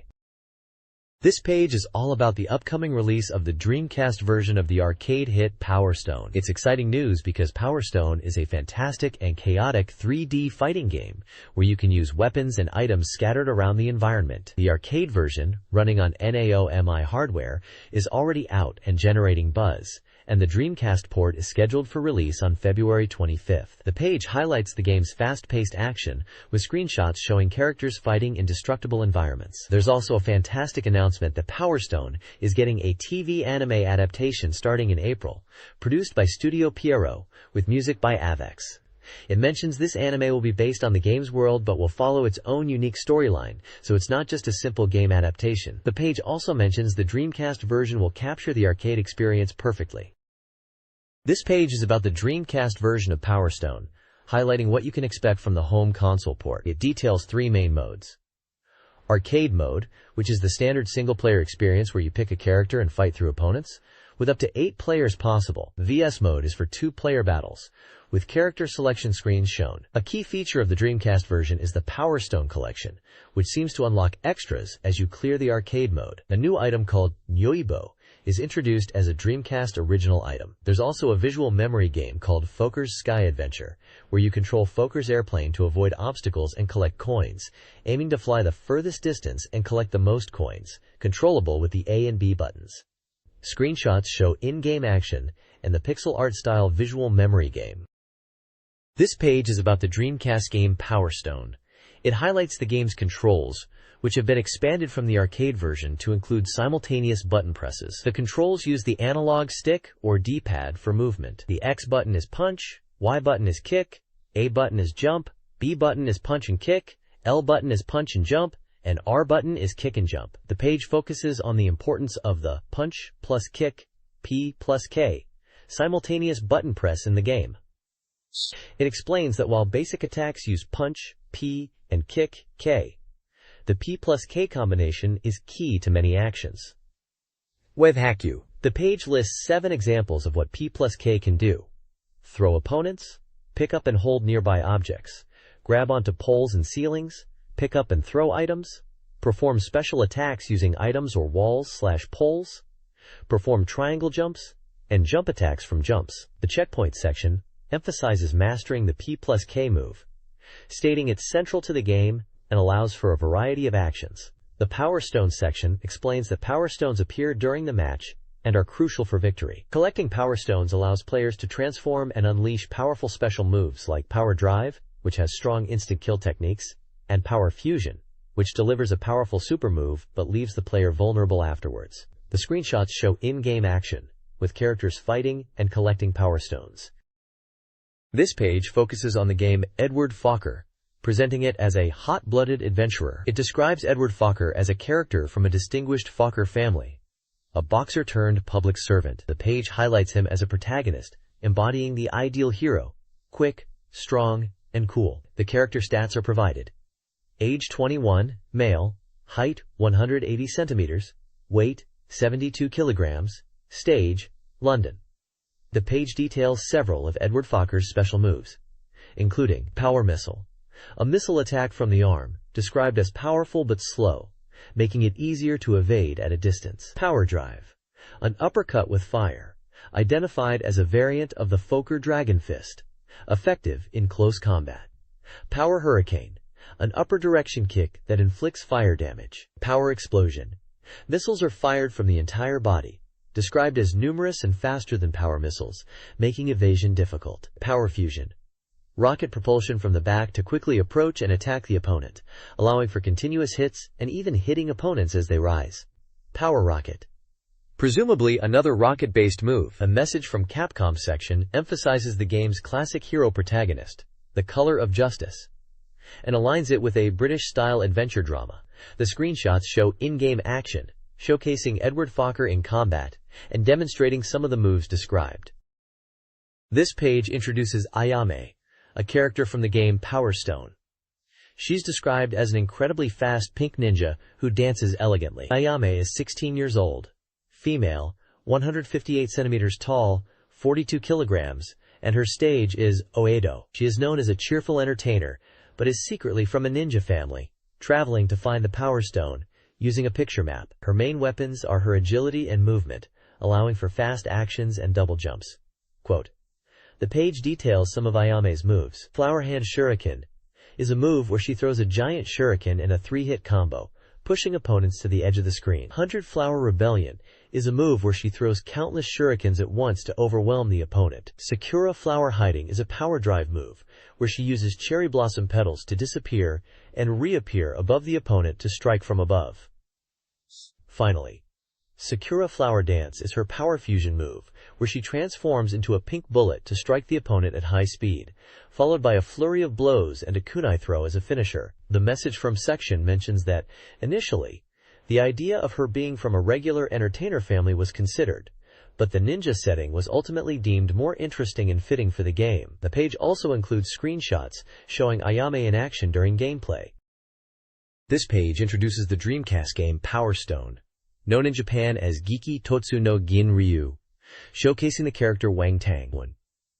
Wang Tang is described as a cheerful 19-year-old fighter from Tongan, skilled in continuous attacks. His profile details his height, weight, and fighting style. The page highlights several of Wang Tang's special moves, like the Dragon Fang Bullet, Dragon Typhoon, Great Dragon Ball, and Buten Ryu Dance, accompanied by action-packed screenshots of the game. There's also a message from Capcom, and Wang Tang's energetic catchphrase is, Osu, I'm Wang Tang.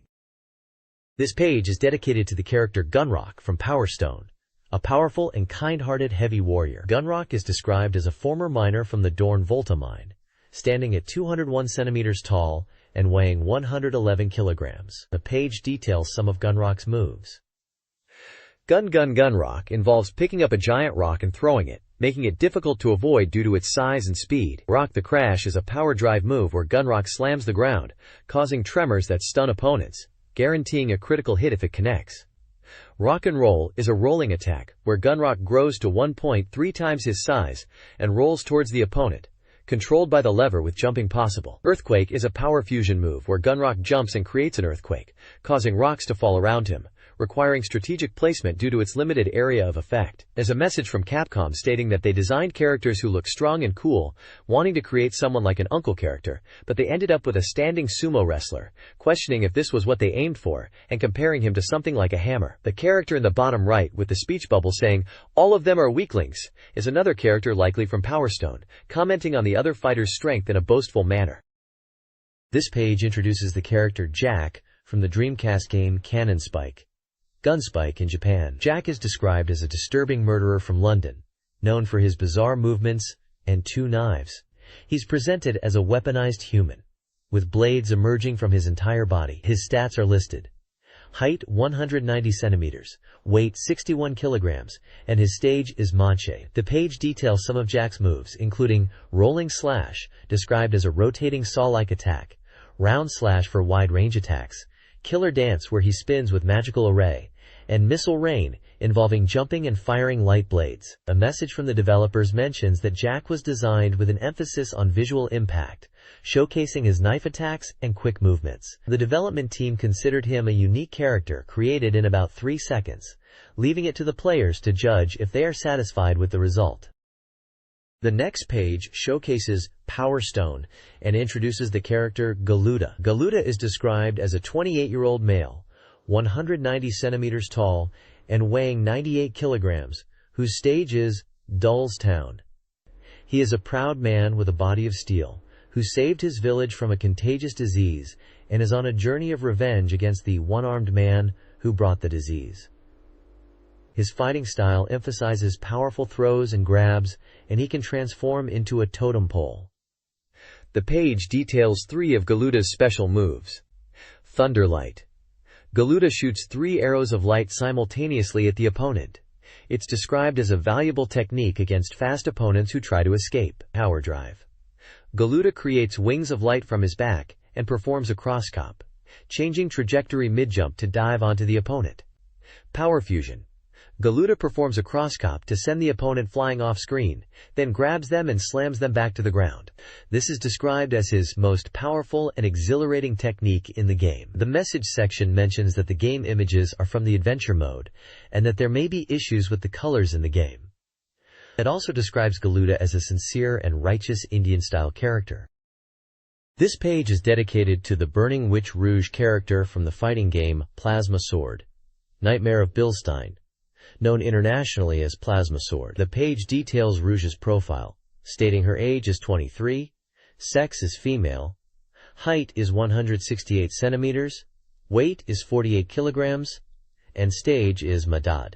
The text describes her as a fortune teller who manipulates flames, using dance-like movements to confuse opponents and engulf them in flames. Her moves are highlighted, including Blaze Breath, where she breathes fire from her mouth, Power Drive, where she rides a magical broom and charges automatically at the enemy, and Power Fusion Secret Heaven, which involves hearts surrounding her and transforming into a powerful technique. The message from section mentions her design is based on a sexy character with flowing hair, inspired by Arabian Nights anime from childhood. This page introduces the character Ryoma from the game Power Stone. Ryoma is described as a wandering swordsman from a remote island nation, aiming to test his strength in the world. He is depicted as a powerful character with a long reach, wielding a katana. The page highlights 3 of Ryoma's special moves, with screenshots and descriptions. Thunderflash. This move involves Ryoma raising his sword above his head and unleashing a lightning strike downwards. It can be performed consecutively up to 5 times. Power Drive. This is a quick draw attack that creates a shockwave. If the shockwave hits the opponent, it increases the hit count. Heaven and Earth Slash. This is a power fusion move where Ryoma spins with his sword drawn, creating an explosion of energy around him. The page suggests Ryoma is a strong character and emphasizes the visual spectacle and powerful nature of his moves within Power Stone. A message box mentions that Ryoma was initially conceived as a more serious Yamato Takeru, a legendary Japanese prince, type character, but evolved into a more comical design. This page is an advertisement for the Evolution Perfect Guide, a strategy book for the Dreamcast game, Evolution, The World of Sacred Device. The advert highlights the book as essential reading for greedy adventurers, and features key content such as a complete scenario chart, dungeon, strategy guide, monster and item data, a bonus manga, and a developer interview. It also notes the book is a 5-size, 160 pages, full color, and priced at 1,200 yen. The phrase, "You'll think, I should have read it before," emphasizes the book's usefulness for players. The page also includes images of the game's characters. This page is an advertisement for the Sakura Wars song show Tsubasa Production Photo Diary, which is the second Flower Division special public performance photo book. It is B5 size, priced at 2,500 yen and 128 pages, scheduled for release in late February. The book features photos from the Sakura Wars song show and essays, highlighting stage performances and behind-the-scenes moments. Also advertised are other Sakura Wars books, including the Sakura Wars 2 Original Picture and Setting Material Collection and Sakura Wars OVA Fan Books Volumes 1 and 2. This page is an advertisement for two NEC Dreamcast games. On the left is Senkoku Turb, an advanced action role-playing adventure described as cute and surreal with a turb world where you control a girl. It highlights a cat versus sheep polygon battle. On the right is Seventh Cross, a living creature evolution simulation RPG utilizing neurotechnology SOM, artificial life. It emphasizes realistic graphics and survival in a world of evolution. The games are advertised as currently available for 5,800 yen. The advertisement also features website information for NEC and hatch.co.jp and phone contact details for NEC Home Electronics. The text bubbles contain dialogue about the advertisement itself, commenting on its layout and design in a humorous way. This page is a reader corner called Guru Powers. Readers are sharing their experiences and thoughts. There's talk about a bad flu going around. One reader wore a Sakura costume to a coming-of-age day ceremony and surprised their parents. Someone is struggling to pronounce a reader's pen name, Kiyasutikin. A reader shares a dream about buying 2 cats for their house. There is a discussion about Virtua Fighter 3 Team Battle, with a reader mistakenly calling it Virtua Fighter 3 Turbo, and another reader correcting them that it's not a new game. There is a section where readers are asked to submit pen names. Pen name suggestions include Sega, Golden Castle, and Wada Akiko. The page also features character introductions for Uzumaki's sister and brother and their cat Pubu, detailing their personalities and roles in the corner, with the brother being described as a romantic and the sister as responsible. Finally, there's a humorous section called Seikimatsu Jinmen Gyorai Densetsu, featuring a funny image of a fish with a human face. This page has a reader submission section called Spiral, where readers share their thoughts. One reader talks about long CM campaigns for games like Final Fantasy V-2 and Sonic, and requests icon editor software. Another mentions a ho-ho-bo type game named Neko Daisuki, previously featured in Natsuge Museum. The Natsuge Museum section features a short review of Tenchi wo Kurao 2, Warriors of Fate 2, noting it was bought impulsively and remains unplayed, suggesting it's a serious game for historical learning, but might bore some. There are also mini-reviews.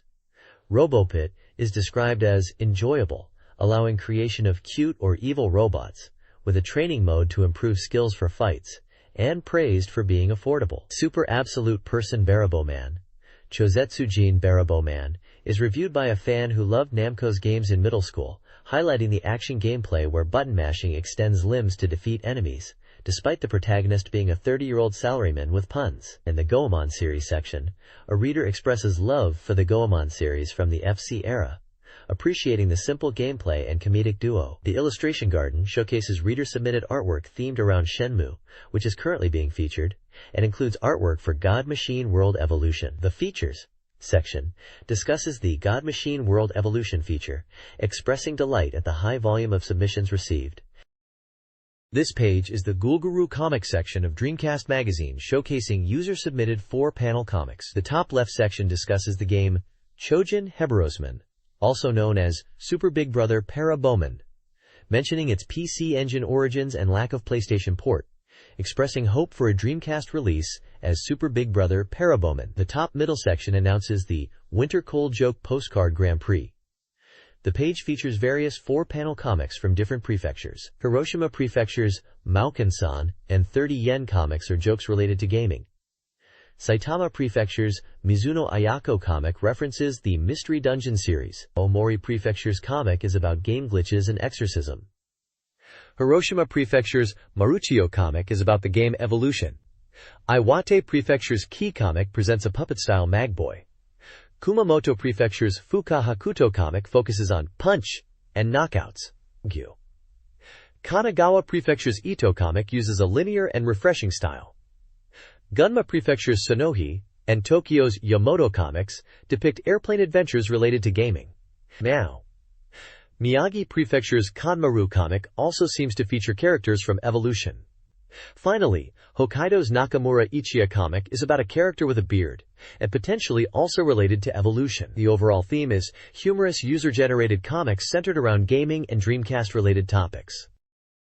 This page is the Earthlings Forest Reader Submission corner of the magazine. It showcases various reader-submitted illustrations and comments categorized by their prefecture of origin. The page introduces a new corner called My Pet Bragging, inviting readers to send in submissions about their pets in the form of illustrations and photos. Examples of reader drawings and comments are featured for different prefectures, showcasing a range of characters, animals, and simple doodles, including a Sonic the Hedgehog drawing. Game-related content includes a logo and title for Shining Force 2. The page also has submission guidelines and contact information for readers to participate. The Unconfirmed Information Bureau section mentions upcoming TV programs. A manga panel from Hiroshima Prefecture mentions Demon World X with a price of 30 yen. The example pet submission is from Miyagi Prefecture by Kaz Maru, whose proud fish is highlighted as the pet champ. This page is an advertisement for the website GameSpot Japan, which is presented as offering the world's fastest game information. It highlights various topics covered by the website, such as the state of the game industry at the end of the century, new game consoles, the appearance of Final Fantasy V-2 Eyes, the increasing number of Windows gamers, and event information related to games. The advertisement also mentions interviews with game creators and voice actors, and promises to explore topics like PC performance improvements, PC graphics in games, and the lowering prices of both game consoles and software. It promotes itself as a free source of internet game information and provides its website address, http://www.zdnet.co.jp/gamespot/. It's published by SoftBank Corporation Digital Media Publishing Bureau. Koji Morimoto, a film director and animator, discusses his career and perspective in an interview titled, My Memories of Her. He distinguishes between animators, as either craftsmen or authors, identifying himself as the latter, driven to create original works. Morimoto highlights the impactful music clip Extra for Ken Ishii, and his involvement with a Shenmue movie during the Sega Saturn era, which, despite delays due to director Yu Suzuki's high standards, saw his opening movie work used in the Dreamcast version. He was impressed by the Dreamcast's advanced graphics compared to his previous work. Influenced by animators like Matsumoto Leiji and Hayao Miyazaki, Morimoto shifted from just drawing to directing to tell his own stories. His profile mentions his work at Madhouse and Studio 4 Degrees Celsius, and notable projects like Akiara, Kiki's Delivery Service, Memories, Magnetic Rose, Extra, and Sound Lifeform Nozuma, noting he was working on a new theatrical release. This page, titled Ending, is the first part of a guide to the works of Koji Morimoto. Dated February 12, 1999, it highlights his direction of Ken Ishii's music video, Extra, and his involvement in the anime Memories Her Memories, specifically the segment Magnetic Rose as part of the omnibus film. Morimoto, who previously worked as assistant animation director on Akiara, discusses his creative process for these projects and how he focused on music and visual storytelling for Extra and the artistic direction for Memories. This page is from the Samsung Yoshimatsu Theater and is titled Sega's Games Are the Best in the World. It's a humorous manga strip depicting the console wars between Sega and Sony. The strip shows a series of battles between consoles personified as characters with TV screens for heads, labeled Sony Flow and Sega Flow. The first battle shows PlayStation Advance and Saturn Retreat, humorously referencing the console market situation. The dialogue emphasizes how great Sega games are. The second battle continues the console rivalry. For the final battle, past consoles come to support Sega, with PC Engine support and Mega Drive support joining Saturn to fight against what is likely the PlayStation. The final panel ends with a character shouting, Sega-san! Clearly a fan cheering for Sega. It's a lighthearted and nostalgic take on the console wars, particularly the Sega Saturn versus Sony PlayStation competition, from a Sega enthusiast viewpoint. This page is an advertisement for the Sakura Wars OVA Fanbook Volume 2, titled A Midsummer Night's Dream. It promotes the fanbook as a companion to the highly popular OVA series, Sakura Wars, Gorgeous Blooming Cherry Blossoms. The fanbook is advertised as featuring a double-sided poster with newly drawn Shissel art, staff interviews, a story digest using Shissel art, and completely new setting materials. It is available for 1,800 yen, B5 size, and 96 pages. Anime Check It features Bubblegum Crisis Tokyo 2040, an action anime set in futuristic Tokyo, where the Night Sabers fight crime. On sale from January 22nd, the story follows Lina, an OL who joins the Night Sabers after encountering incidents involving violent artificial humans called VOOMERs. Key characters include Pris, the unwavering vanguard, Lina, the determined flanker and Genome Corporation employee, and Neen, the computer-savvy information operator. Pris uses a blue hard suit for close combat. The anime airs on TV Tokyo Wednesdays at 1:15 a.m., with episode 16 airing February 3rd, where the Sabers respond to a Syrian SOS. Additionally, the page promotes a Bandai strategy guide for the PlayStation game Mobile Suit Gundam: Char's Counterattack, featuring illustrations, mobile suit details, interviews, and production insights.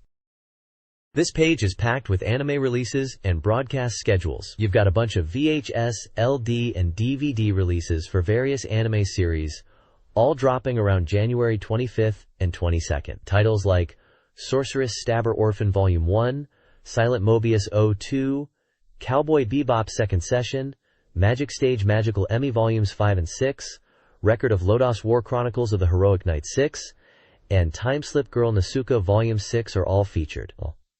Alongside those, there's Beast Wars 2 Super Life Transformer ACT 10, Tenchi Muyo, Ryoki, OVA Chapter of Evil Spirits, and Visitor Volume 2, Encounter. The right column is highlighting anime programming on SKY Perfect TV and DIREC TV, mentioning shows like a special edition of Mobile Suit Gundam Wing and Photon, amongst others. It's basically a guide to what anime fans should be checking out on home video and satellite TV at the time. This page is from the Chunsoft official magazine, focusing on supporting their sound novel game, Machi. It celebrates the first anniversary of the game and the release of the PlayStation version. The page features a free talk section with developers Ume and Tetsu discussing the game, mentioning its cost performance and their enjoyment of reading character lines, especially those of Shiborisan. There is a section called Super Hisatsu Waza Machi Goko, which seems to be a role-playing game segment about Machi, including questions for readers related to gameplay scenarios and characters like Kashiwaba and coffee milk consumption. The Gallery Road section presents images, and Tell Me Your Secrets, Teach Me is a Q&A section answering player questions about secrets in Machi, such as the identity of a kind-sounding woman who answers the phone in the game, revealed to be Shiori-san, and a question about why Anomushi isn't wearing a blazer. The page also advertises a Postcard Great Recruitment campaign, inviting readers to submit postcards with impressions and illustrations related to Machi for a chance to win prizes, including special mammoth straps and evolution promotion videos. The deadline for submissions is February 11th. This page is a column titled Kurokawa Fumio's Black, or This Week's Topic, Don't Buy a TV. It's written by Fumio Kurokawa, described as a burning publicist. The article discusses the topic of television purchases in light of the upcoming digital broadcasting transition. It talks about TV commercials and mentions a ranking of CM effectiveness, where Dreamcast-related commercials, Executive Director, Please Hurry, and Grassroots Sales Plan are ranked 9th. The article touches on the transition from analog to digital terrestrial broadcasting, raising concerns about whether people should buy new TVs. It criticizes the move to digital TV as potentially wasteful, considering the already high TV ownership rate in Japan and the environmental impact of replacing working TVs. The conclusion is a recommendation to hold off on buying a new TV for now. There are also profiles for Fumio Kurokawa. His profile mentions he was born in 1960 and has a background in music and film, and was involved in promotion at Sega AM2, particularly for the VF series, likely Virtua Fighter. He also established a promotion company, and was involved in game distribution to convenience stores. The recent profile notes his involvement with Denpa Shonen Special, Mina no Terebi, and sampling sales for Toshiba EMI. Happy New Year from the Emblem Combo column, back as a regular feature. This issue profiles a composer from Matsumoto City, a self-taught musician who has worked on game music for series like Grandia and Langrisser, as well as musicals, stage music, and Tokyo Disneyland. The My Way Game Music Lecture focuses on RPG village and town music, recommending a tempo of 90 to 100 BPM, F major, and melodies evoking security and familiarity. It emphasizes considering villagers' feelings and creating singable tunes, advising to prioritize melody and differentiate village from town themes with tempo. An ad promotes the Graduation Song Collection, CD, a BGM compilation featuring game music composers like Kohei Tanaka, Real Instruments, and TFM sound sources, with songs, character morning calls, and karaoke versions. This week's Rare Snapshot introduces the author's tail-wagging dog, Musashi-kun, and the column concludes with a question corner for game music composition inquiries.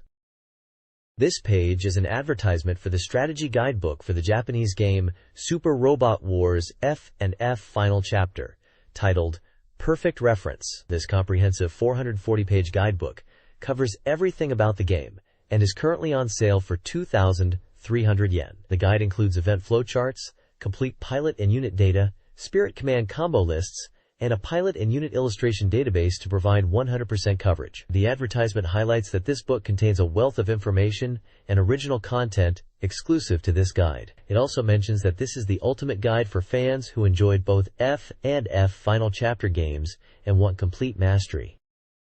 This page is a questionnaire for Dreamcast Magazine readers to provide feedback and information about themselves and their gaming habits. Readers are instructed to use a black ballpoint pen and write clearly. The questionnaire covers demographics, gender, age, occupation from a list of options, magazine reading habits, postcard submission frequency and reasons, Dreamcast online usage, favorite articles, Dreamcast/Sega Saturn hardware ownership and planned purchases, and Dreamcast software ownership. Finally, it asks for opinions on the current issue's cover page. The page also includes lists of Dreamcast and Sega Saturn hardware and software, providing examples of available products for reference in the questionnaire. This page is an advertisement for Yoyogi Animation Gakuen, an animation school. It highlights its 30 years of experience in developing creative skills for digital animation and video. The advert mentions locations across Japan including Tokyo, Osaka, Nagoya, and Fukuoka, among others. It also promotes a PS version game software called After School Festival, scheduled for release on February 25th, which is a promotional work by the Yoyogi Animation Gakuen. The school is certified by the CGARTS Association and emphasizes debut and production affiliations for its students. The advert includes contact details and addresses for the school in Tokyo and Harajuku. This page showcases the release of the Dreamcast version of Sega Rally 2. It highlights the game's arrival after much anticipation, emphasizing that it's finally available for the Dreamcast. The page features screenshots demonstrating the gameplay experience. Key details include the release date of January 28th, a price of 5,800 yen, and the availability of two-player and communication play modes, along with racing controller compatibility. A 100% completion section suggests the game is fully finished, with comments from the development team expressing relief and satisfaction at its successful release. Sega Rally Championship 2 for Dreamcast aims to replicate the arcade experience, with comparable screen quality to the original, although minor slowdowns can occur. The game's handling is nearly identical to the arcade, making the Dreamcast controller easily adaptable for players familiar with the arcade version. Racing controllers are also available, offering a more authentic feel, though the analog accelerator/brake and lightweight build might take getting used to. A key feature is the Sega Rally 2 network ranking, launching alongside the game, allowing players to compete in national time rankings. Accessible through the record mode and Dream Passport, the ranking system tracks performance by vehicle and course type, with weekly rankings. Players are encouraged to participate and strive for top positions, with more details on page P4. Sega Rally 2 on Dreamcast features Arcade Mode, a faithful recreation of the arcade game with Championship, a 4-course race starting in the desert, and Practice modes. Sega Rally Check highlights improvements over the Saturn version, notably in replay functionality and data saving. Arcade 2 mode introduces a selection of cars, detailing 4 models. The Toyota Corolla WRC, known for its sharp handling. The Subaru Impreza WRC, praised for stable and easy control. The Ford Escort WRC, noted for its stable, beginner-friendly handling. And the Mitsubishi Lancer Evolution vs. WRC, emphasizing its stability on various terrains. Each car description includes its real-world racing pedigree and in-game handling characteristics, accompanied by in-game screenshots. This page introduces machine driving methods in a game, explaining 4WD, Mr., and FF drive types. 4WD is stable and beginner-friendly. Mr. offers sharp cornering for advanced players. and FF is acceleration-focused but understeer-prone. Example cars include the FF Peugeot 306 Maxi1, a fast F2 machine, the 4WD Toyota Celica GT-FOUR, a fan favorite with a beautiful design, the Mr. Lancia Stratos, a legendary rally car with sharp handling, and the 4WD Lancia Delta HF Integral, a nimble and responsive successor to the Stratos.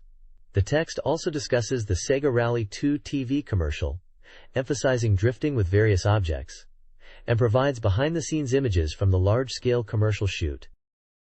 This page details the desert course in Sega Rally 2's arcade mode, one of 4 courses introduced. Described as a burning, sun-shining, high-speed course, it's 3.6 kilometers long with a gravel-dominant surface, sunny weather, and 27 degrees Celsius temperature. A numbered map and screenshots highlight 8 key sections.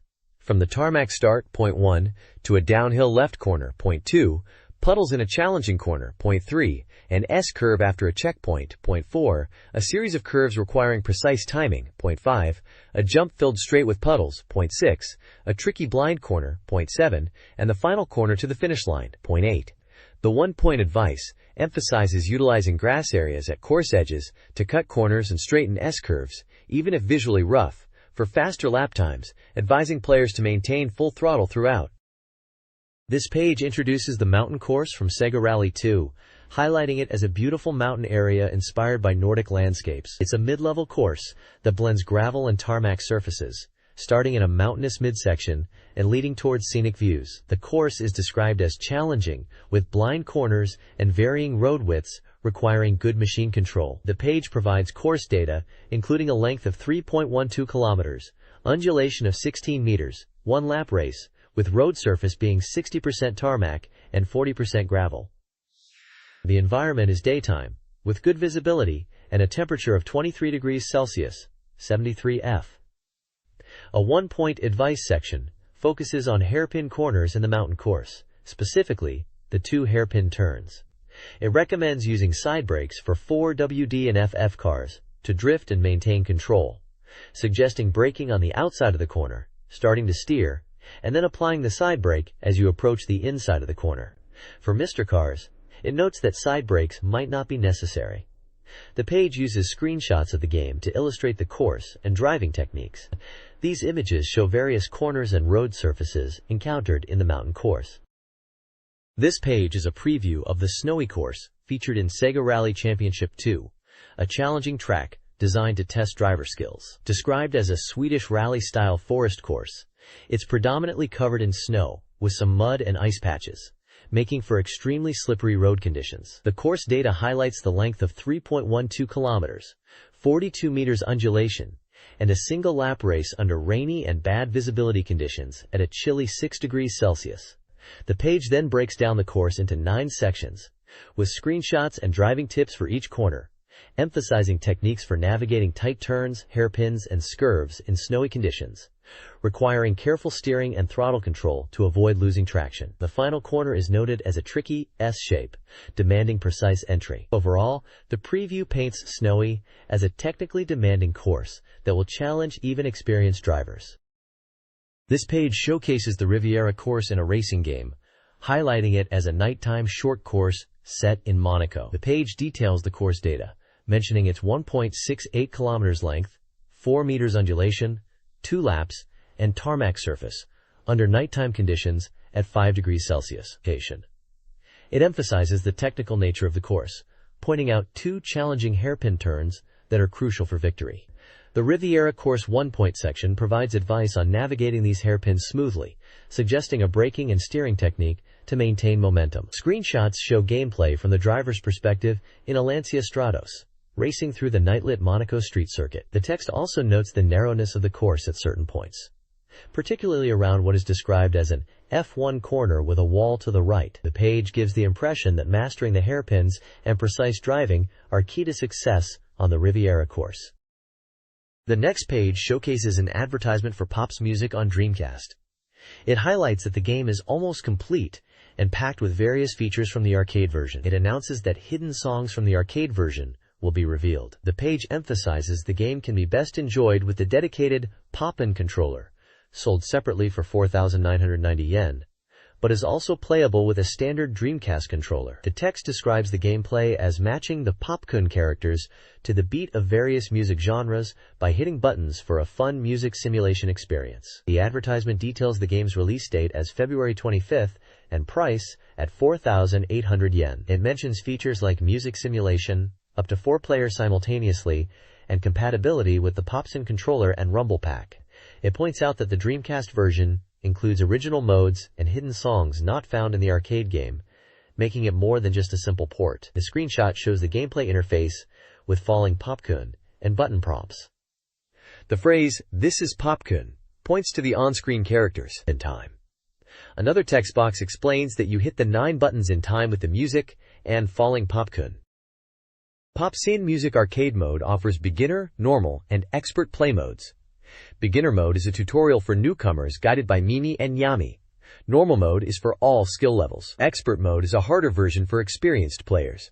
For beginners struggling with 9 buttons, 5-button and 7-button modes are available, simplifying gameplay. The game features Stage 1, Stage 2, and Stage 3, each with different music genres and increasing difficulty. Stage 1 is beginner-friendly, Stage 2 introduces challenges like simultaneous presses, and Stage 3 is very difficult. Clearing all 3 stages concludes the game. The guide uses visuals to illustrate modes and stages, encouraging players to master each level. The next page is all about the training and free play modes in a music game, likely Popsun Music, as these modes are essential for mastering rhythm games at home. The free play mode lets you play songs repeatedly just like in the arcade, but without game overs, so you can practice without interruption. The training mode is even more helpful, removing scoring and adding special features to aid practice. These features include phrase designation, which lets you select and practice specific sections of a song that you're struggling with. Repeat, for endless looping of a section. Ojama control, allowing you to practice with or without distracting elements to prepare for expert play. And speed control, so you can slow down the music to learn button patterns more easily on the Dreamcast. These modes are designed to help you master even the toughest songs in pop music. This page introduces Rave for the Dreamcast, described as a challenging music game song that was also featured in Beatmania, but now with 9 buttons. The page highlights its high difficulty due to the fast tempo, emphasizing the intense combination of rapid hits and simultaneous button presses that can overwhelm players. To unlock Rave, players need to complete Stage 1 by selecting the JTEKNO and Dance categories and achieving a great rating of 85% or higher. The page also reveals a bonus track, described as a very catchy song with female vocals. It notes that while the song's feel is similar to Box from Stage 1, it's actually more difficult, especially due to button sequences that require pressing buttons in order from the edge. Despite the difficulty, the song is described as very pop and encourages players to master it. The bonus track is unlocked by achieving specific hit results in Stage 1 or 2. The first digit of the hit count must be 0, 573, or 375. The page features screenshots of gameplay and character art for both Rave and the bonus track. This page is a preview for the Dreamcast game Real Sound, Wind Regret, an interactive sound drama. The page features an interview with Kenji Ino, the planner and supervisor of the game. The game is described as a mysterious love adventure and is a Dreamcast port of the Saturn version, asking players who have played the Saturn version about the differences. The interview delves into new elements for the Dreamcast version, aiming to breathe new life into the experience using the Dreamcast's capabilities. Eno mentions the beautiful scenery photos in dual mode and new network functionalities. The release date is mentioned as March 11th, with the price being 4,800 yen. The game is single player for all ages and comes as a 2-disc set, with a 3-disc set for the first edition that includes a trial version. VM and network features, along with Rumble Pack support, are mentioned. A comment from the maker states that the title is finally nearing completion, with beautiful scenery photos in dual mode and new network features, encouraging players to look forward to it, and mentions a trial version of D2 will also be included.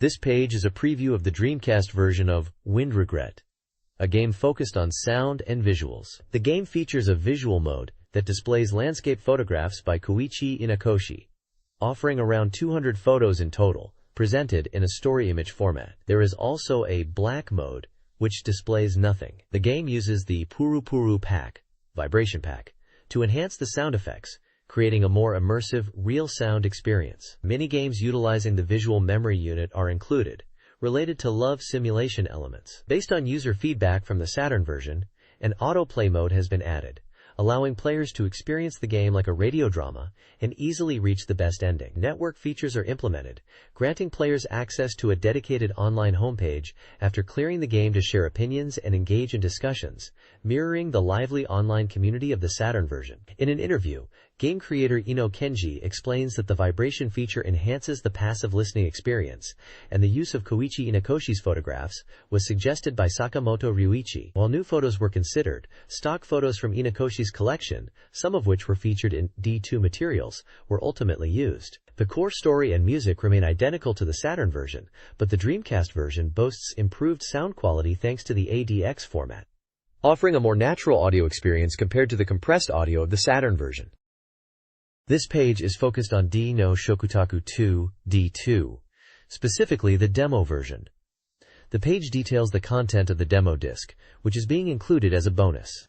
It features the opening movie from the May 23, 1998 presentation, enhanced with new cuts and improvements, lasting 10-15 minutes as an MPEG movie, showcasing the unique, warped visual style. The demo also includes the first scene set in the mountain hut, where Laura encounters Kimberly and another man, an event shown through real-time movies. The interview discusses the development process of both D2 and Real Sound Kaze no Regret, explaining that Kaze no Regret was prioritized due to needing to use ADX technology for D2 on GDROM. The interviewee expresses a desire to release Real Sound 2 after D2, acknowledging the potential market perception at that time, but emphasizing it's not yet decided for Dreamcast release. The interview also mentions that the Dreamcast version of Kaze no Regret was more of a port than originally intended, and the demo is intended to allow players to experience the game firsthand and understand its quality. This preview details the trial version of Dreamcast game D2, directed by Kenji Ino. Anticipating high demand, the trial will be limited and may require pre-order. Key features include a boss battle against the grotesque stewards, showcasing intense combat beyond typical zombies. A special snowmobile section allows players to test handling, drift, and time attack. 6 tracks from the final soundtrack are also featured. A secret data save hints at bonuses in the full game. Finally, an interactive title screen, originally for demos, lets players engage with the D2 logo. Ino encourages everyone to experience the trial and anticipates excitement for the full D2 release. This page is a Dreamcast advertisement for the fighting game Marvel vs. Capcom: Clash of Superheroes. It highlights that this is the Dreamcast version and emphasizes the beautiful 2D graphics, which are faithful to the arcade version. The page boasts a 90% completion rate for the game. It also mentions the release date of March 25th, the price of 5,800 yen, and that it supports 12 players and versus play. A section talks about the special partner system, a key feature of the game, mentioning partners from classic Capcom games like Arthur from Ghosts Goblins, Michelle Hart from Armored Warriors, and Psychic Sakaki from Psychic Force. Marvel side partners mentioned include Jubilee and Mighty Thor making their game debut, alongside Cyclops and Iceman from X-Men, and the Marvel Superheroes vs. Street Fighter series. The page also includes screenshots showcasing characters like Ryu, Captain Commando, Strider Hiryu, Venom, Morrigan, and Wolverine in action. The tagline promotes the game as a Hero Mega Collection. This page is a preview for the Dreamcast version of the fighting game Marvel vs. Capcom 2, New Age of Heroes. The main feature highlighted is the Variable Cross, a tag team attack system in the game. It explains that this new system allows for tag team attacks, simultaneous assaults, and more complex combo possibilities. The article mentions that hyper combos can be used freely during variable cross attacks, leading to powerful and continuous combos. Screenshots show gameplay featuring characters like Rockman, Mega Man, Gambit, Venom, Strider Hiryu, Captain Commando, Zangief, and Wolverine in tag team battles. The DC Stage Select is also previewed as a new Dreamcast exclusive feature, allowing players to choose stages, which was not present in the arcade version. The text suggests that more additions are planned for the Dreamcast version and to wait for further news. A section titled Tag Battles Ultimate Form further emphasizes the variable cross system. This page is an advertisement for the Taigeki Graph in Sakura Wars official guidebook. This guidebook for the original Sakura Wars on Sega Saturn features content from both game discs, highlighting key scenes, character details, and event conditions. It also includes minigame strategies and extra content, covering the game in detail, and is an A5 size, 80-page full-color book priced at 1,000 yen plus tax and scheduled for release in late January. The tagline emphasizes the guide's depth, stating it's a book where you can make your favorite staff the main character. This page is a Dreamcast Magazine contents page titled Dreamcast Soft Complete Guide, which states, Thorough Strategy Guide. It lists game strategy guide sections within the magazine, including Sonic Adventure on page 118, Evolution, The World of Sacred Device on page 124, Sengoku Turb on page 128, likely referring to a Sengoku-themed game like Sengoku Blade, and Seventh Cross on page 132. The page also features an illustration of a girl in pajamas holding plush toys. This page is a strategy guide for Sonic Adventure on Dreamcast, focusing on the Twinkle Park stage, specifically, Search for Amy. It highlights key points for players to succeed in the stage. The guide breaks down the level into sections, starting with Sonic's stage, then describing enemy characters like Kiki, Buhyan, and Sweep. It then goes through checkpoints and important points within the stage, like Carte de Busu, which seems to be about kart racing, Taru wa Mushi Mushi concerning barrels, and Ashi wo Subaras Runa, warning about slippery areas. The guide also mentions rescuing animal characters and introduces the Twinkle Circuit minigame within Twinkle Park, giving tips for mastering the kart racing element of that. This page offers strategy advice for the middle stages of Sonic Adventure's Adventure Mode. During this phase, Sonic and Tails are separate, Knuckles searches for Master Emerald shards, and Amy debuts. Knuckles encounters Eggman with the Master Emerald after Casino Polis. Tails, in a Phantom City, finds the Rhythm Brooch boosting his tail attack, even enabling continuous shooting, located atop the left building from the start. Tails is in Sandhill, chasing a frog with a Chaos Emerald, ending up on a forest trolley. Speed Highway, Sonic Stage 6, is fast-paced, urging Control to avoid flying off. Enemies are similar to Knuckles, notably cop speeders.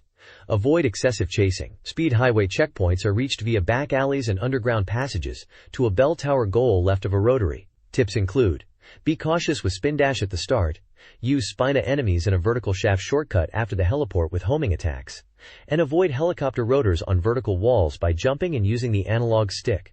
The page mentions an employee card and enemies Unitas, Spina, and Spana. This page is a strategy guide for Sonic Adventure. The first section details the Sonic and Tails story, focusing on the Sandhill stage. It mentions that Tails is playable in this special stage, a minigame-style level set in ancient ruins, and requires careful control of the snowboard. It contrasts this with Ice Cap, highlighting the gate challenges and score attack elements, suggesting internet rankings might even be involved. The second section covers the Knuckles story and the battle against Chaos 2. It talks about Knuckles being in a nostalgic location, searching for emeralds in Station Square, and meeting a girl before ending up back in the casino area. The guide then gives point-based tips for defeating Chaos 2, focusing on avoiding his large ball form, countering his water puddle attack, and punching the water bubbles he creates. This page is a game strategy guide focusing on Amy's story in Sonic Adventure. The page is titled, Sky Falling Little Visitor, and is Scene 3. It details Amy's storyline, where she helps a small bird and gets chased by Eggman's robots. The guide then moves on to Amy Stage 1, which is in Twinkle Park. It describes the stage as being set in a theme park, with Zero as the pursuer. The page provides Amy 1-point advice, stating Amy is slower and less offensive than other characters, suggesting using her hammer jump to overcome enemies and obstacles. The Twinkle Park point section provides gameplay tips for the stage, split into 3 points.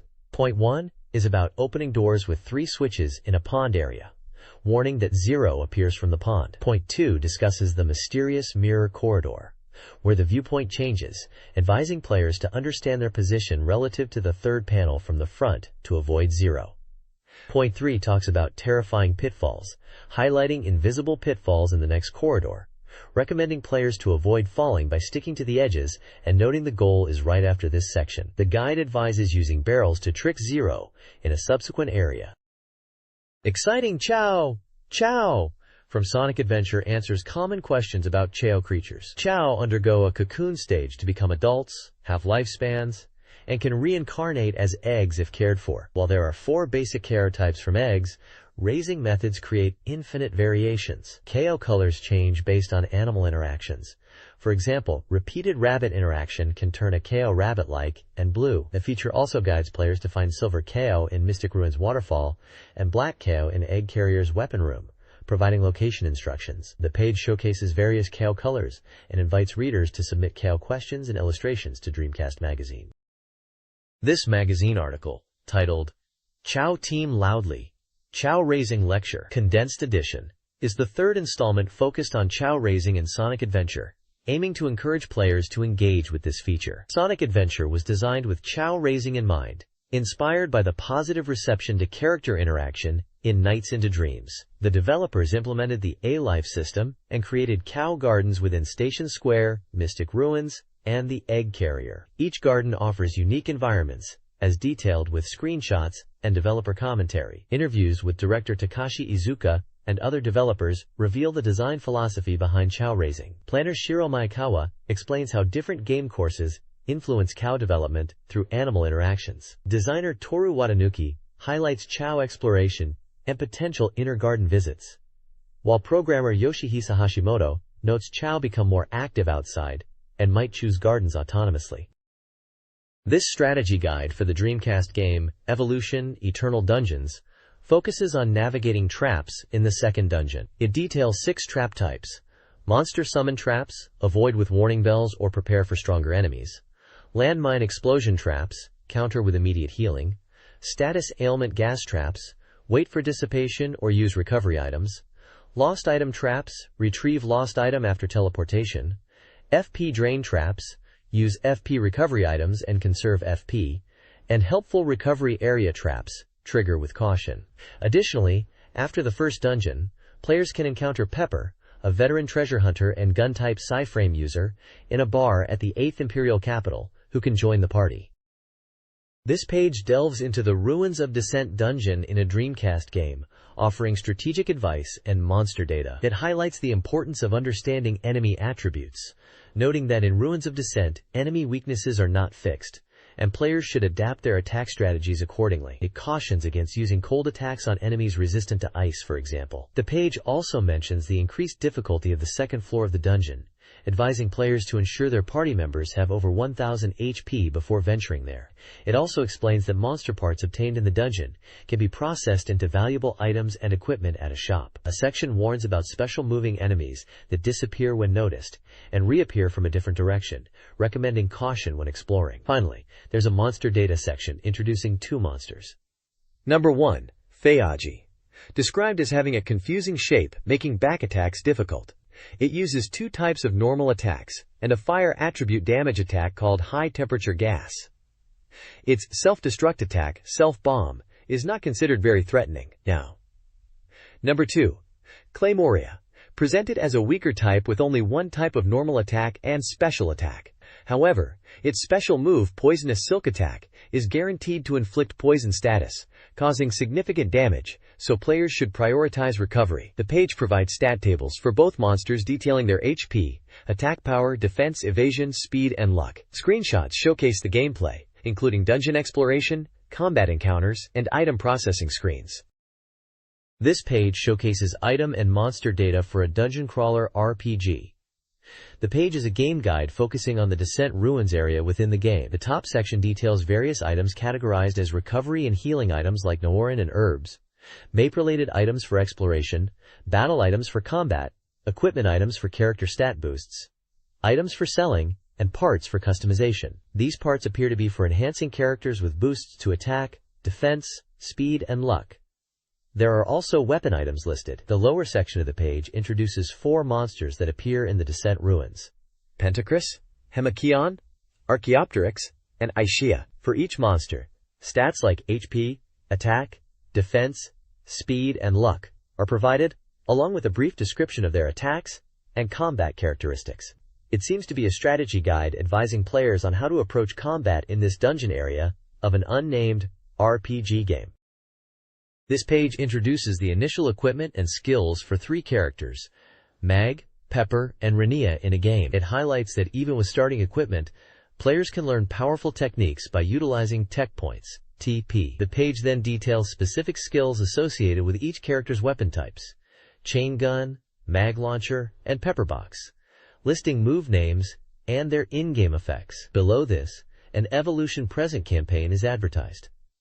Players of the trial version can win premium items by sending in an application with a password found within the game. Prizes include liner cannon premium figures, mag launcher stainless steel mug cups, and liner cannon telephone cards. The campaign deadline is January 30th. This page is a guide for the Dreamcast game Sengoku Turb. It gives gameplay advice, starting with weapon selection, recommending projectile weapons such as shurikens and crackers for efficient attacks. The guide emphasizes prioritizing defensive accessories for your subordinates, even if it means sacrificing other stats. It explains that subordinates level up by gathering items. A section discusses the Black Yusei item, a poisonous food that reduces overall strength. However, if you defeat the Black Yusei first, it becomes a safe recovery item to eat. Finally, it introduces AI's residence as a hidden location within the game's Turb world, a place where inhabitants reside and are easily discoverable. Screenshots showcase in-game action and menus, displaying character stats and item management. This page highlights helpful items and strategies in a Dreamcast game, focusing on morale and useful tools. It introduces a versatile medicine called Ohoho Aran, which cures status ailments and can be found in stages 0, 6, and 13. The page also talks about easy-to-use and powerful throwing weapons such as shuriken, rings, and crackers, detailing the stages where you can obtain them. Juice and grape juice are mentioned as morale-boosting liquids obtainable in specific stages, and locations for catching a creature called Taiyan Yan are also given.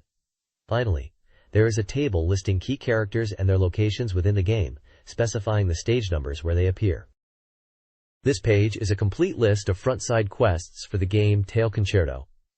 The list details 14 quests with their start and end conditions. Quests range from early game quests like Story Quest and Sheep Army, to later ones like Bridge to Tomorrow, and character-specific quests such as Bonbo, Afuchan, and Sheep Doctor. There is also a Neko Soldier instrument aptitude chart, which lists the instruments, ranks, genders, and personalities suitable for Neko Soldier band members required for a Bonbo quest. Instruments listed are bio oboe, harp, hornpepo, tinpo, and piano. The final quest detailed, Bridge to Tomorrow, which starts in Episode 8, is about crossing a rainbow bridge to Hitsuji Castle. The key to cross the bridge is held by Minister Namaro Cream Tulip in Neko Castle. To complete the quest, players need to obtain the item Star's Memory from the Minister, and then talk to Nanor Doctor. It's mentioned that talking to Kiaramaran during this quest and defeating the boss Gertrude will give you the item Rust. However, talking to Marcerilli before Kiaramaran will strengthen the boss.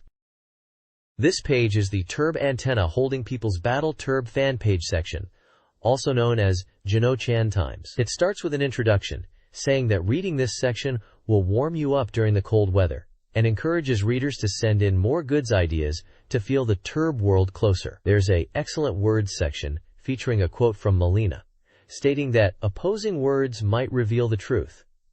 The main part is, this might be good. I want to make Turb goods, where fan-submitted ideas for Turb merchandise are showcased. Two ideas are presented: curtain holder and plush key holder, both featuring the Neko Shogun, Cat General character.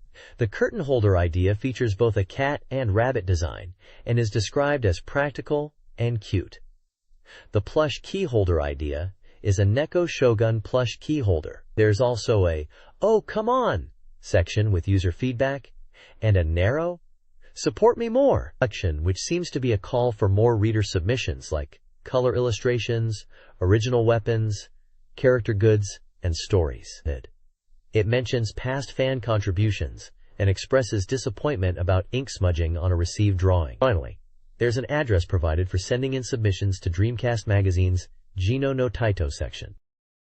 This page is a strategy guide for the Dreamcast game 7th Cross Evolution, a simulation RPG.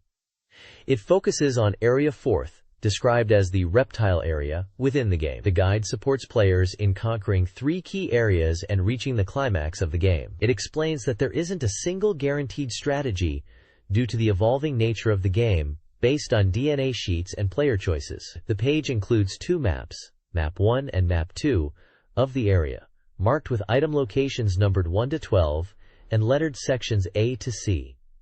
An item list details the names of 12 items and their probability of appearing. Items include various minerals, purple, orange, green, wood types, herbs, and crystal aggregates. The guide provides combat strategy advice, emphasizing that monsters in this area have hard skin and are vulnerable to piercing or crushing attacks, particularly strike attacks. It recommends using RM parts and leaning terrain for advantageous positioning and suggests that EXPOWER lightning attacks are highly effective. The guide also includes boxes explaining item data, which details item names, appearance rates, and map locations, and creature data, explaining enemy stats like HP, express, attack types, and resistances. This page is a strategy guide for what seems to be a monster-raising RPG, very likely for the Dreamcast. It details efficient predation strategies, focusing on cobras and turtles to obtain specific components, N, B, and HC, respectively, which are important for creature development. Cobras are noted for inflicting toxin status.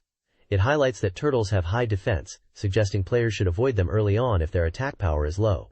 The page explains defense attributes, specifically physical, DF, and mental, INT, emphasizing that enemies possess these attributes. Physical defense relies on the DEF stat of body parts, while mental defense is based on INT and head part INT bonus. The guide points out this distinction is often overlooked. Map 3 and Map 4 are shown, likely representing game areas, with locations marked by numbers and letters. Symbols indicate stone monuments and guardian creatures. Creature data is provided for various monsters: turtle, cobra, gecko, chameleon, and a Tyrannosaurus guardian. Each entry includes HP, EVP, likely experience or evolution points, attack types, striking, crushing, dissolving, cutting, shooting, and elemental attributes. Ensure DP. For example, the Tyrannosaurus guardian has high HP 3500 and EVP 50, strong attack stats across the board, and is resistant to physical and lightning attacks.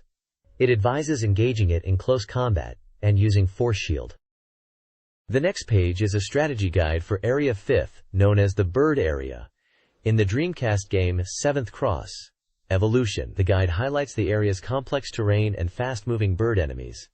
It advises players to use shot arms with X power for effective combat. 3 maps are displayed, along with item lists detailing names and drop rates for various items like crystals, minerals, fruits, herbs, and evolution crystals. Enemy data is also shown for creatures like ostriches, cranes, and pigeons, including their HP, EVP, and resistances.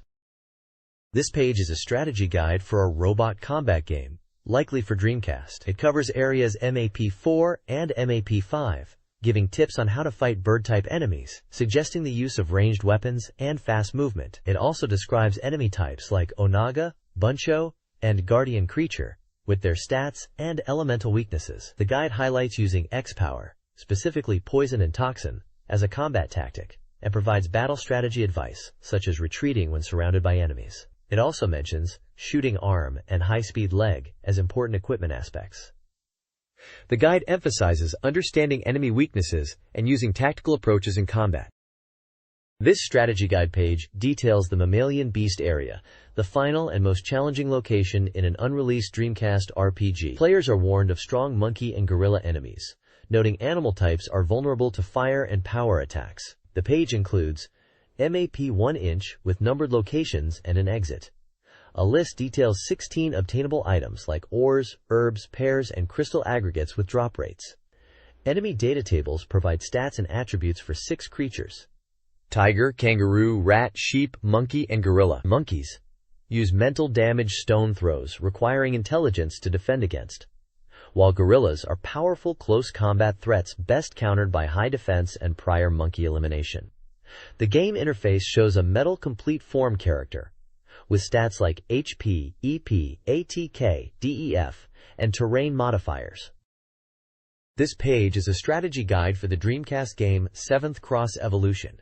It shows maps for different areas in the game: MAP 2, MAP 3, and MAP 4. The guide explains game mechanics related to navigating these maps, particularly focusing on triggering events by moving between MAP 2 and MAP 3.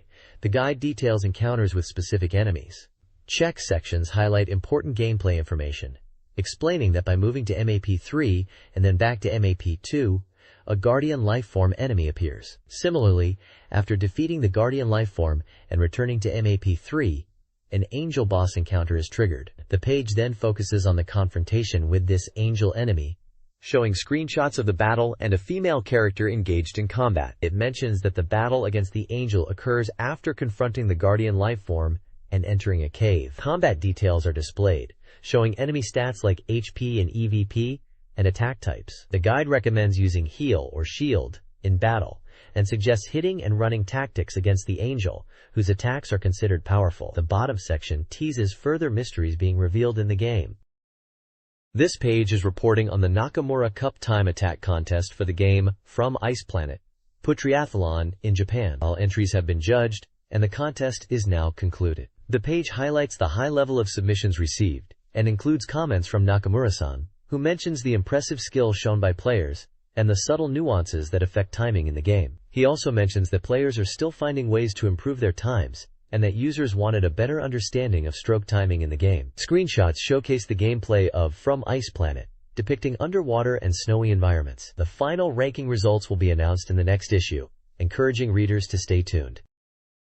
This page showcases expert techniques for the Nakamura Cup in what seems to be the kart racing mode within Sonic Adventure. The page breaks down 4 key areas to master for better race times. Area 1, Puru Puru Jelly's Last Hairpin, advises on timing your stroke and body direction to navigate the final hairpin turn effectively. It highlights the importance of releasing the button at a specific point and then re-engaging the stroke for optimal cornering. Area 2 discusses the 2 dash zones, questioning which path is best. It concludes that while the right path is marginally faster in distance, the practical difference is minimal, and choosing the easier path is recommended as there is no significant time difference. Area 3, Soft Cream and Wall Turns, focuses on mastering wall turns, encouraging players to practice and memorize the best spots. It emphasizes considering the angle of impact with the wall to utilize it for boosting rather than slowing down, especially for water skimming techniques. Area 4, Flapé's Forest, notes that the basic approach is similar to Area 1, despite tighter corners. It reiterates the strategy of decelerating before corners, aiming towards the exit, and using wall cutting if necessary, suggesting the fundamentals from Area 1 apply here as well. Overall, the page offers detailed driving tips and visual aids to help players improve their racing skills and achieve better times in this section of Sonic Adventure. This page showcases the Ape-Armed Dead series, also known as the Ape-Armed line of virtual robots. It highlights the RVR39 Ape-Armed B and RVR33 Ape-Armed S variants. The article describes the Ape-Armed Dead as a second-generation VR developed by RNA, emphasizing its new V-converter and Varmer defense systems. It's mentioned that unlike older DNA models like the Temjin MBV04, which relied heavily on launchers, the Ape-Armed Dead series is more versatile, equipped with various weapons and flexible systems. The text delves into the background of the DN company and their decline after an event referred to as OMG, likely referencing Operation Moongate Grab in the Virtual On storyline. The Ape-Armed Dead is positioned as a key VR in the RNA's arsenal, highlighting its role in the evolving landscape of VR warfare. The next page focuses on Cybertroopers Virtual On Oratorio Tangram. It showcases different versions of the mecha affirmed, including the S-Head, B, and standard S-Type, accompanied by images. The page also delves into the emergence of RNA second-generation VR, discussing story and setting details. Annotations throughout the page provide further explanations related to the game's lore, and there's a preview for the next issue teased at the bottom. The next page showcases an advertisement for the official fanbook of J-League Pro Soccer Club Create 2, also known as J-League Club Football King 2 internationally. This fanbook is packed with info on over 100 clubs from across Japan, and it sounds like it's a comprehensive guide featuring club data, tournament details, and even interviews with Jeff United Ichihara players Kenichi Shimokawa and Satoshi Yamaguchi. They also went behind the scenes to Jeff United Ichihara's clubhouse. The developers are interviewed, revealing insights into the Dreamcast version of Saskatsuku. And a special feature called Road to the Ultimate Owner is included, documenting 10 years of gameplay. This looks like the ultimate companion for fans of the game. The next page is the front cover of Sega Saturn magazine from February 12, 1999. It features the magazine title prominently at the top and the date. The cover highlights upcoming software with a "Coming Soon" soft banner and lists page numbers with descriptions including Sega Saturn Magazine Data Station, Sega Saturn Reader's Race, and titles for Friends Youthful Radiance and Tokimeki Memorial Drama Series Volume 3 Journey Departure Chapter. The cover image is an illustration of an anime girl in a yukata. This page shows the Sega Saturn Data Station weekly sales rankings and upcoming game anticipation chart. The top-selling game is Roommate W Futari, followed by Sakura Wars Taigeki Graph and Girl Doll Toy. Other top sellers include Ruriro no Yuki, NODL3, Find Love, Rhapsody, Sentimental Graffiti, Mobile Suit Gundam, Girin's Ambition Strategy Guide, Turyu Densetsu Elendor, and She's SN Season. The most anticipated upcoming games are topped by Sonic 3D Flicky's Island, which seems odd as it was already released. Dungeons & Dragons Collection is second, followed by Worse Worse, Real Sound 2 Kiri no Orgel, With You Mitsumete Tai, Friends Seishun no Kagayaki, Derby Stallion, Kiss Yori, Monster Maker Holy Dagger, and Tokimeki Memorial Drama Series Volume 3 Tabidachi no Shi. The Saturn release schedule lists games coming out from February into 1999, with titles like Rockman 8, Metal Heroes, Mega Man 8, Dungeons & Dragons Collection, The House of the Dead, Kiss Yori, and Friends Seishun no Kagayaki, mentioned with release dates, prices, makers, and genres. This page is a Sega Saturn Reader ranking page dated January 29th. It presents a list of Saturn games ranked by reader votes. The top-ranked games include Yuno, A Girl Who Chants Love at the Bound of This World at number 1, Shining Force 2, Scenario 2 in second place, Chaos Seed, Feng Shui Geomancy Tokyo Revelation at number 3, and Welcome to Pia Carrot 2 at number 4. The page also highlights Shining Force 2i and questions if it will take the top spot in the next ranking, with a screenshot from the game shown. This page provides Sega Saturn game reviews and rankings. Odds Chart Saturn B and Weekly Sega Saturn Reader's Race list popular titles, including Enemy Zero, Snatcher, Civilization, and Guardian Heroes. Reviews cover new arrivals such as Farland Saga, a well-regarded simulation RPG with engaging story and polished gameplay, scoring 9.1428 overall. Winning Post 3 Program 98, a horse racing simulator with enhanced training features, is recommended for fans, scoring 8.7272 overall.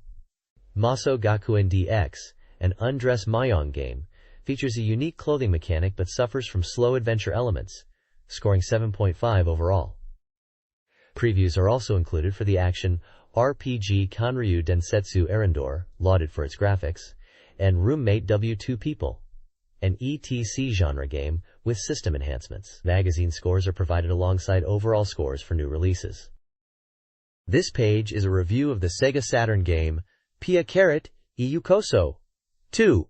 Welcome to Pia Carrot 2, praising its well-written scenario that focuses on inner emotions and character development. The review highlights the game's comfortable interface, including quick loading times and a backlog feature. Reader comments mention the fast loading even without expanded RAM, and the engaging gameplay. Developer comments from NEC Interchannel, specifically Mr. Tabata, emphasize the team's dedication and the game's polish. The page also features a Sega Saturn Odds Table C, which lists game rankings with scores, including titles like Virtua Cop 2, Sakura Wars, Deep Fear, and Sonic R. Finally, there is a check section that points out unexpected software to watch out for, mentioning Prador Disc, and questioning its value and hidden potential within Sega Saturn's library, suggesting there might be overlooked gems.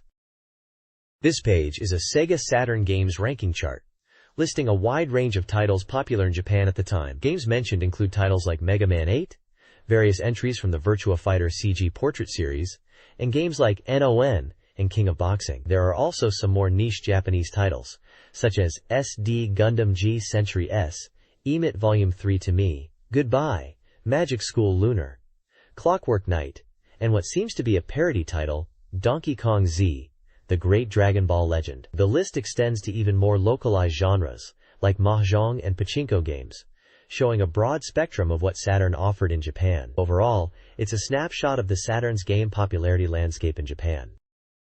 This magazine page ranks Sega Saturn games and peripherals using average scores. Game rankings list titles like Death Mask and Space Jam, with Death Mask popularity and a potential Dreamcast port highlighted. Reader feedback discusses Saturn read errors, Dreamcast as a possible successor, and future game library size. The page introduces a reader prediction contest for game rankings related to the Saturn market's heated endgame.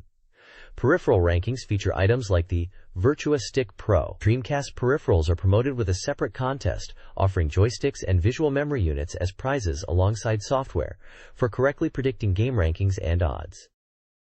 This page is advertising a special edition of a Sega Saturn game that is coming soon, described as Coming Soon Soft. The advertisement is for a special disc that is included as a first-run limited edition bonus. This special disc contains 4 features: a digital original picture collection mode to view illustrations, an interactive drama called Youth Sound, a digital data collection mode with high-quality visuals, and a sound mode to listen to in-game music.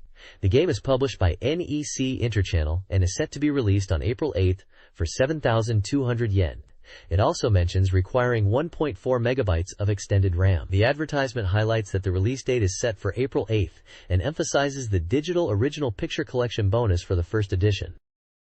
The next page is a preview report for the Sega Saturn dating sim adventure game Nanokakan no Aozora, 7 Days of Girls. The feature highlights the game's system improvements for the Saturn version, including full voice acting and enhanced graphics in full-spec animation. The game is set in a Highland pension during summer, where the protagonist, a male high school student, reunites with 8 female classmates for 7 days. The story focuses on the thoughts and worries of these girls during the reunion. The page details some gameplay mechanics, like the map screen, which shows locations of characters and time passage within the game. It also introduces 4 male characters, who are described as boyfriends attending the reunion who might become rivals. These characters are Yosuke Higuchi, a friend of the main character who is said to have bad luck with women, Shiroishi Tatsuki, an athletic type, Endo Susumu, a serious student turned flashy college student, and Sakakibara Futsunari, a seemingly ordinary guy who might be popular with girls. This page introduces 2 characters, Kotobuki Rui and Akisama Midori, in a preview for a Coming Soon Soft game. Rui is portrayed as a beautiful and cheerful academy idol who is popular in school but harbors a hidden lonely side. Her section highlights her past, where she was an idol in middle school, and the anticipation surrounding her reunion with people from that time. Midori's section focuses on her relationship with her ex-boyfriend Yusuke. It describes their past separation due to Yusuke's popularity with other girls, and Midori's desire to reconnect with him. The page hints at emotional and relationship-driven narratives for both characters, suggesting a romance or drama game. Screenshots are included to illustrate scenes and moments from their respective stories. This page introduces 2 of the main characters, Shizuka Ogata and Makoto Kano, for the game Sentimental Graffiti 2. For Shizuka, the page highlights her hidden kindness behind her outward appearance and her past regrets from middle school, where she distanced herself from club activities. She aims to overcome this past and apologize at a class reunion. For Makoto, she is presented as a top model, seemingly calculating but with a kind, true nature. She is struggling with inner conflict and feels responsible for an incident involving a character named Fujio. Her middle school days are described as quiet, spent in the library committee, and observing the tennis club. The page also mentions a stalker character, Fujio, who has been pursuing Makoto since middle school, and suggests the player's role is to protect Makoto from him. It sets up the romantic drama and character backgrounds for Sentimental Graffiti 2. This page previews the upcoming Sega Saturn game, Peach Child. It introduces several female characters and their romantic storylines. Aoki Momoko is presented as a mature woman hiding loneliness. She's 24, runs a pension, and is dealing with the aftermath of a broken engagement. The game hints at the protagonist potentially becoming a new romantic interest for her. Sasaki Natsuko is deeply in love with Ryunosuke and continues to pursue him despite being rejected. The page describes her devotion to Ryunosuke and how the protagonist observes her feelings. There's a scene where Natsuko confesses her feelings under the stars, and another heartbreaking moment where she makes cookies for Ryunosuke only to be rejected, causing her to drop them. The page suggests that Peach Child focuses on romance and relationships, with the protagonist interacting with these women and navigating their complex emotions. The keywords highlight themes of past relationships, unrequited love, and the potential for new connections. This page features a preview of the visual novel game Close to Prey to the Azure Sky. Close to. The page focuses on two characters, Ayumi Wakabayashi and Miyuki Murata. For Ayumi Wakabayashi, the keyword is childhood friend. The text emphasizes the close relationship between Ayumi and the protagonist since childhood, highlighting the potential for their relationship to evolve beyond friendship, especially at a school reunion where Ayumi might confess her feelings. The text notes that Ayumi is usually cheerful, but can show a more melancholic side. For Miyuki Murata, the keyword is innocent girl. The text describes Miyuki as seemingly innocent, but with a hidden desire to go to Tokyo. It mentions that she works at a souvenir shop called Kazugurumaya. A preview indicates that Miyuki is intrigued by the protagonist who comes from Tokyo. The text describes a scene where she and the protagonist explore a cave and get closer, and suggests a potentially suggestive situation arises in the cave. The page includes screenshots of both characters and text boxes that detail aspects of their personalities and roles in the game's narrative. The text encourages readers to pay attention to the special words and actions of Ayumi and Miyuki as the story progresses. It highlights the slightly awkward but evolving relationship between the protagonist and the heroines. This page is focused on the upcoming Sega Saturn title, Tokimeki Memorial Drama Series Volume 3, Tabidachi no Uta, which translates to Departure Poem. The page introduces the game as the third volume in the drama series, set on February 12th in a Class 3A homeroom. It talks about a legendary tree in the schoolyard, significant to past lovers, and highlights the protagonist's feelings for Fujisaki Shiho, his childhood friend and classmate. The protagonist is described as an ordinary high school senior, while Fujisaki Shiho is portrayed as a popular and academically gifted girl, almost an idol within the school, from the same class and neighborhood as the protagonist. The game is described as a youth adventure title, set for release in spring 1999 by Konami. There's a section mentioning the game is 100% complete, and that the development staff is working hard to meet expectations.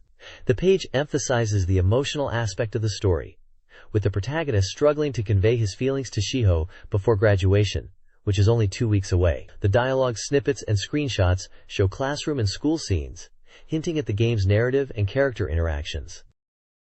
This page is a preview for the Saturn game Once More, a title seemingly connected to the Tokimeki Memorial series. The preview is set on February 12th after school, and focuses on the theme of doing something together. The page details scenes related to creating a graduation album, with the protagonist becoming a member of the editorial committee. It mentions a proofreading game minigame, where the protagonist and another character, possibly a girl named Shiho, are tasked with correcting articles. The preview also includes a late-night call from Yoshio Kuhei's section, and a scene where they are walking home from school together after finishing their work on the album. The dialogue snippets hint at romantic undertones and the nostalgic feelings of school life nearing graduation. The preview includes screenshots depicting classroom scenes and outdoor settings, showcasing the game's visual style and character interactions. The overall tone suggests a romantic, school life simulation experience, with minigame elements integrated into the narrative. Comments from players are included, reflecting on the anime-like visuals and polygon character models. This page previews Tokimeki Memorial on Sega Saturn, focusing on Valentine's Day events. The Valentine's Day the Day Before section highlights different scenarios with various female characters. In Valentine's Skyweather, the character Yoshio anticipates receiving chocolate from Shiori, pondering if it will be a love confession or obligatory chocolate. He is then surprised by Shiori's playful chocolate presentation. Kiyokawa Nozomi and Roadwork depicts Nozomi in a running scene, showcasing her athletic prowess and stamina. Yoshio comments on her capabilities. The section, The Most Shining Moment, revolves around Shiori and AI discussing graduation essays, with the theme being The Most Shining Moment. Date on Sunday hints at a date invitation, as Shiori suggests to Yoshio they go to the next town to look for books together. After school, walking in the schoolyard suggests encounters with various characters outside of Shiori and Yoshio while walking around the schoolyard after class. Indoor pool features Kiyokawa Nozomi, an ace swimmer, in the indoor pool. Yoshio contemplates apologizing to her for possibly bothering her during morning roadwork. Gymnasium introduces Sao Tome Yu, a basketball club member, in the gymnasium, noting her popularity and plans to go skiing with Shiori and Yoshio. Finally, Under the Eaves features Kagami Mira, surrounded by her bodyguards, emphasizing her popularity and busy Valentine's Day schedule. This page is a preview of the OVA Tokimeki Memorial and its production announcement party. It details the basic game flow of Tokimeki Memorial, which revolves around high school life and building relationships with girls. The game is described in 3 stages: after school, the way home, and at home. The page highlights the OVA production announcement party, which took place in Tokyo, Nagoya, and Osaka in December 1998. The voice actors, Makoto Tsumura, Sachiko Sugawara, and Kikuchi Shiho were present. The events featured mini-live performances with songs from the game, such as Motto, Motto, Tokimeki, Sweet Christmas, My Sweet Days, Convenience Story, Red Adolescence, Blue Become, and The Starting Line of Heart. There were also interviews with the OVA production staff. The page mentions comments from the voice actresses. Makoto Tsumura is excited about the OVA and expresses hope that her character, Shiori Fujisaki, and the protagonist's relationship will be explored further. Sachiko Sugawara mentions that her character, Yayoi Kasuga, is a mood maker and looks forward to the OVA. Kikuchi Shiho hopes that the recording sessions will start later than 10 a.m., jokingly. This page is about the upcoming Dreamcast game Red Line Racer. It's highlighted as the second installment in the Dreamcast Cast series. The article features an interview with Yasuda Takeshi from the National Sales Planning Department, 2nd Division. He discusses how the game was conceived about a year prior, envisioning a 3D racing game that pushed the Dreamcast hardware to its limits, focusing on graphics and simple, intuitive gameplay. He mentions the game being internally called Red Line Racer from the start, and emphasizes the thrill of crashing in the game, describing it as a crash symphony. He also touches upon the game's genre being 3D fighting, suggesting a fast-paced, action-oriented racing experience akin to a fighting game in terms of intensity. The page also includes a small section titled, Mysterious Toilet Old Man, Spoiling the Story Again? And a We Are Looking for This Person segment, which seem to be regular features of the magazine. This page is about The Last Blade 2, and reveals hidden elements within the game. It mentions that this information is being revealed because of the home release on Neo Geo and Neo Geo Pocket. The page details hidden commands for characters like Kotetsu, Akari, and Shigen, including special hidden character forms and modes. It specifically highlights the Kuryu, Yellow Dragon, character, who is usable in the home version, stating that he is the final boss of the second chapter and describes him as being very strong. The page showcases screenshots of gameplay and character portraits for The Last Blade 2, indicating the different fighting styles and characters available in the game. It promotes the Neo Geo Pocket Color version, stating it's already available in color, and lists titles available at launch such as King of Fighters R2 and Dai Senpu. This page of Arcade Express Volume 40 is showcasing the new arcade title, Gunbarrel from Namco. Gunbarrel was originally a PlayStation game released last summer that was popular, and now it's coming to arcades with all the fun intact, even enhanced for the arcade experience. It's described as a variety gun shooting game, with 2-player versus play, scheduled for release in February. The page highlights the gun's flowback feature, emphasizing the force feedback you'll feel with each shot, a real arcade touch. It mentions 8 new original minigames have been added to the arcade version. Screenshots show varied gameplay, including stages with old man targets, a mirrored room scenario, and different types of shooting challenges. The tagline is, "Aim and shoot," of course, and it encourages everyone, whether you're a PlayStation veteran or new to Gunbarrel, to give it a go in the arcades. Ganbare Superlight is a PlayStation minigame collection surprisingly promoted in a Dreamcast magazine, advertised as a variety gun shooting game. This compilation boasts diverse minigames catering to different playstyles. Examples include target practice emphasizing precision for Sniper U, reflex testing stages with cartoonish targets for Active U, and a city-based scenario where players must distinguish between bad guys and civilians for Justice Person, the Way Tree. It also features a nostalgic shooter with UFOs and elderly targets, for Veteran Shooter, and even educational math minigames, also for studying. Marketed by Namco as a new sensation, Ganbare 2 Superlight emphasizes its easy-to-pick-up gameplay, intended for casual players, families, and friends, promising enhanced fun and excitement over arcade versions. It is a Japan-only release, without an official English title. This page from Hello! Capcom Magazine Volume 75 features an interview with Funemizu Noritaka from Capcom, who is in charge of development. They discuss Resident Evil Code Veronica, and he mentions that it might be even more challenging to create than a movie due to the complexity of full polygon graphics. He hints at Capcom's big plans for the year, stating it will be a memorable one with numerous game releases, including RPG titles for the Dreamcast. The page also highlights fan art submissions in a section called Big Push Room, showcasing artwork for Spider Hazard and Dungeons & Dragons: Shadow over Mystara. Additionally, Capcom is running a recruitment drive for illustrators to contribute to a D&D collection.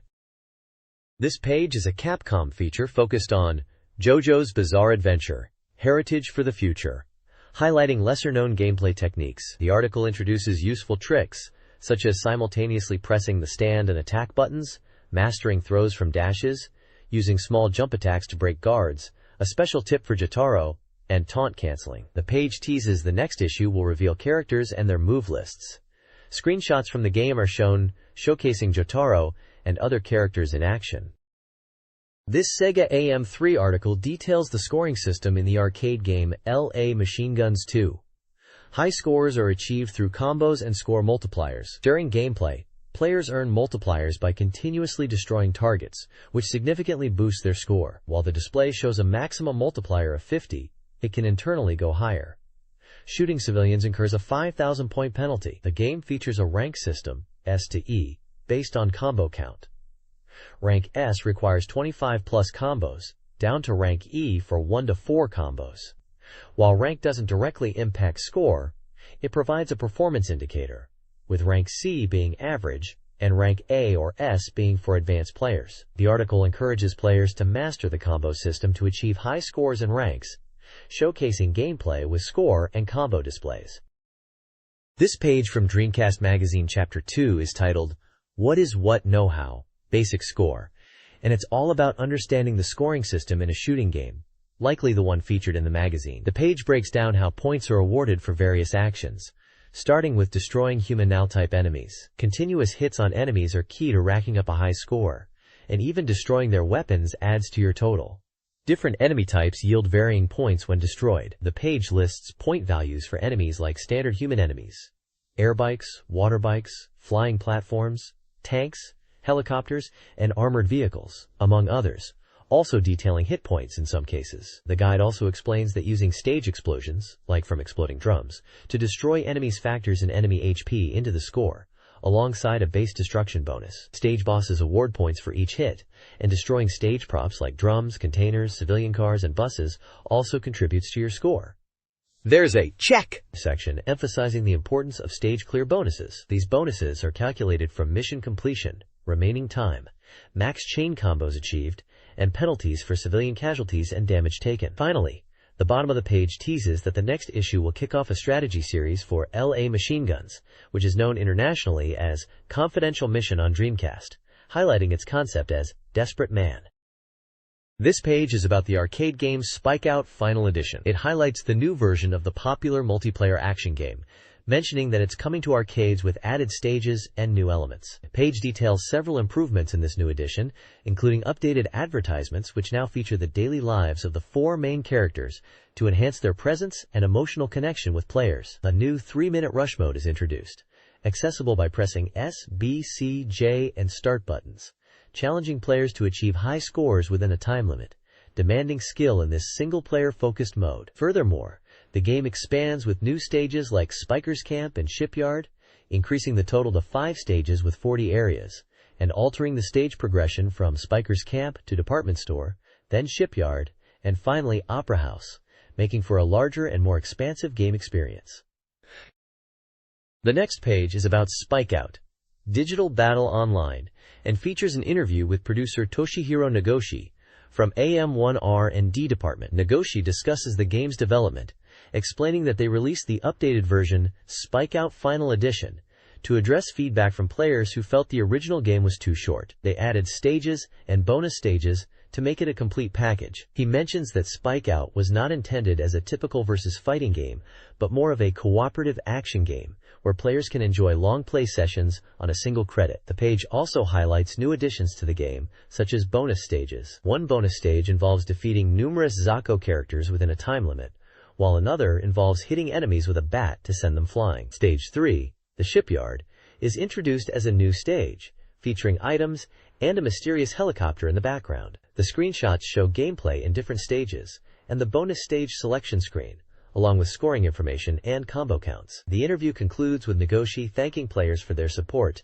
and expressing their commitment to keep providing new and interesting content. This page is about the arcade game Star Wars Trilogy Arcade.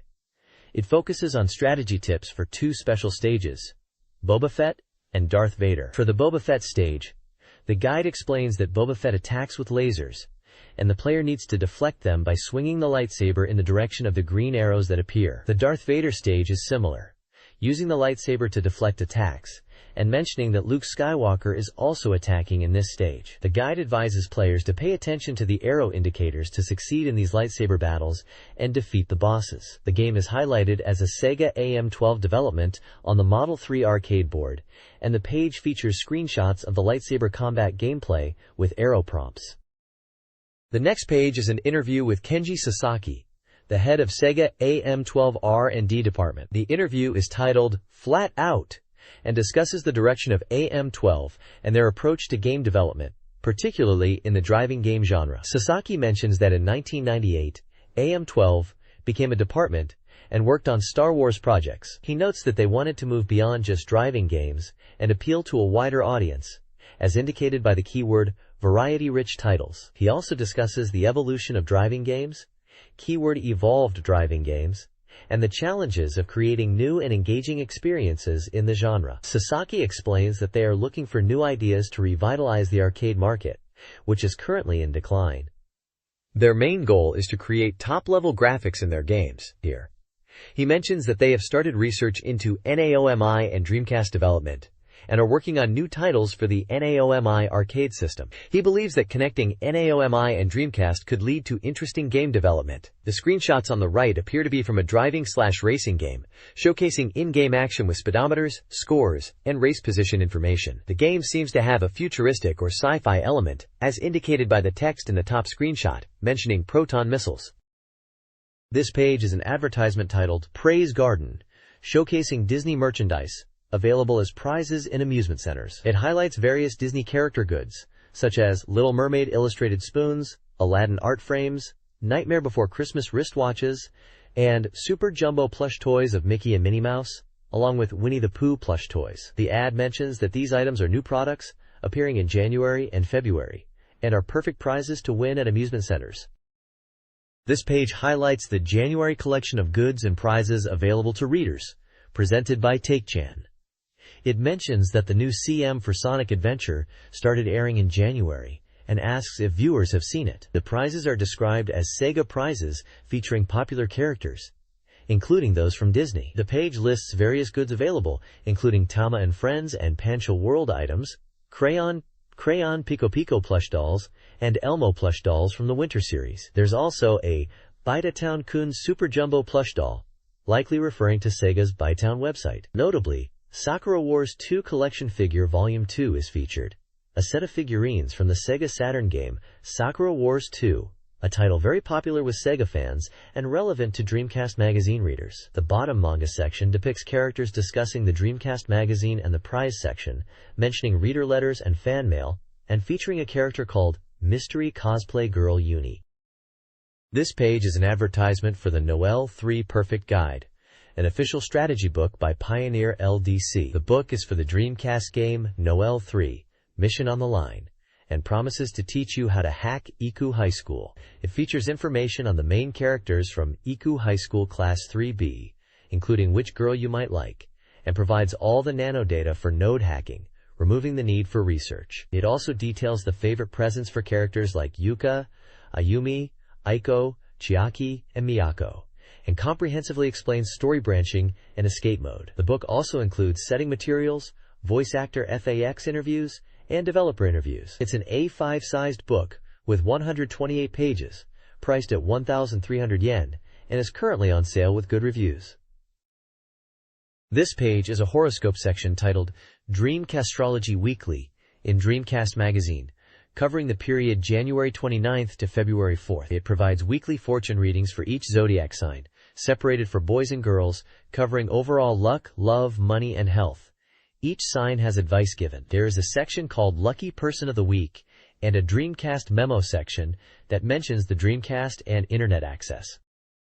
This page advertises special reader gifts from Dreamcast Magazine. There are 4 prizes: Dreamcast-compatible software for 20 people, a 6-inch Maid Marian poster calendar and clear file, an SNK 1999 desktop calendar, and a Girl Doll Toy 1999 desktop calendar, each calendar prize for 3 people. The page also previews the next issue, Volume 6, which will be released on February 19th. It highlights features including a thorough strategy guide for Akihabara 99, a special project on Aoyama Theatrical Company's Girls Review Group, and Dreamcast special news on Shenmue. Other Dreamcast news includes Web Mystery, Yume Miru, Aero Dancing featuring Blue Impulse, and Puyo Puyon. The preview mentions that the next issue will cover new Dreamcast titles, the Tokyo Game Show, and the excitement building around the Dreamcast.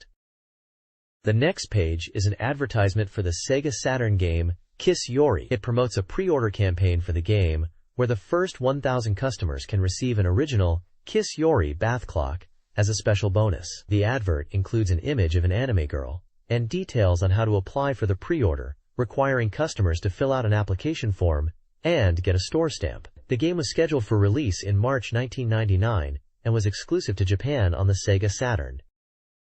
This page is an advertisement for the Sega Saturn game Friends Seishun no Kagayaki, which translates to Friends Sparkle of Youth. The advertisement features anime-style artwork of characters from the game and promotes it as a soon-to-be-released title for the price of 7,200 yen, including tax, and it is a 2-CD set. The text mentions, "The feelings I couldn't convey back then. Who was it that I wanted to meet?" It also highlights that the game is from Fairy Tail and NEC Interchannel and features illustrations by Toru Mizutani.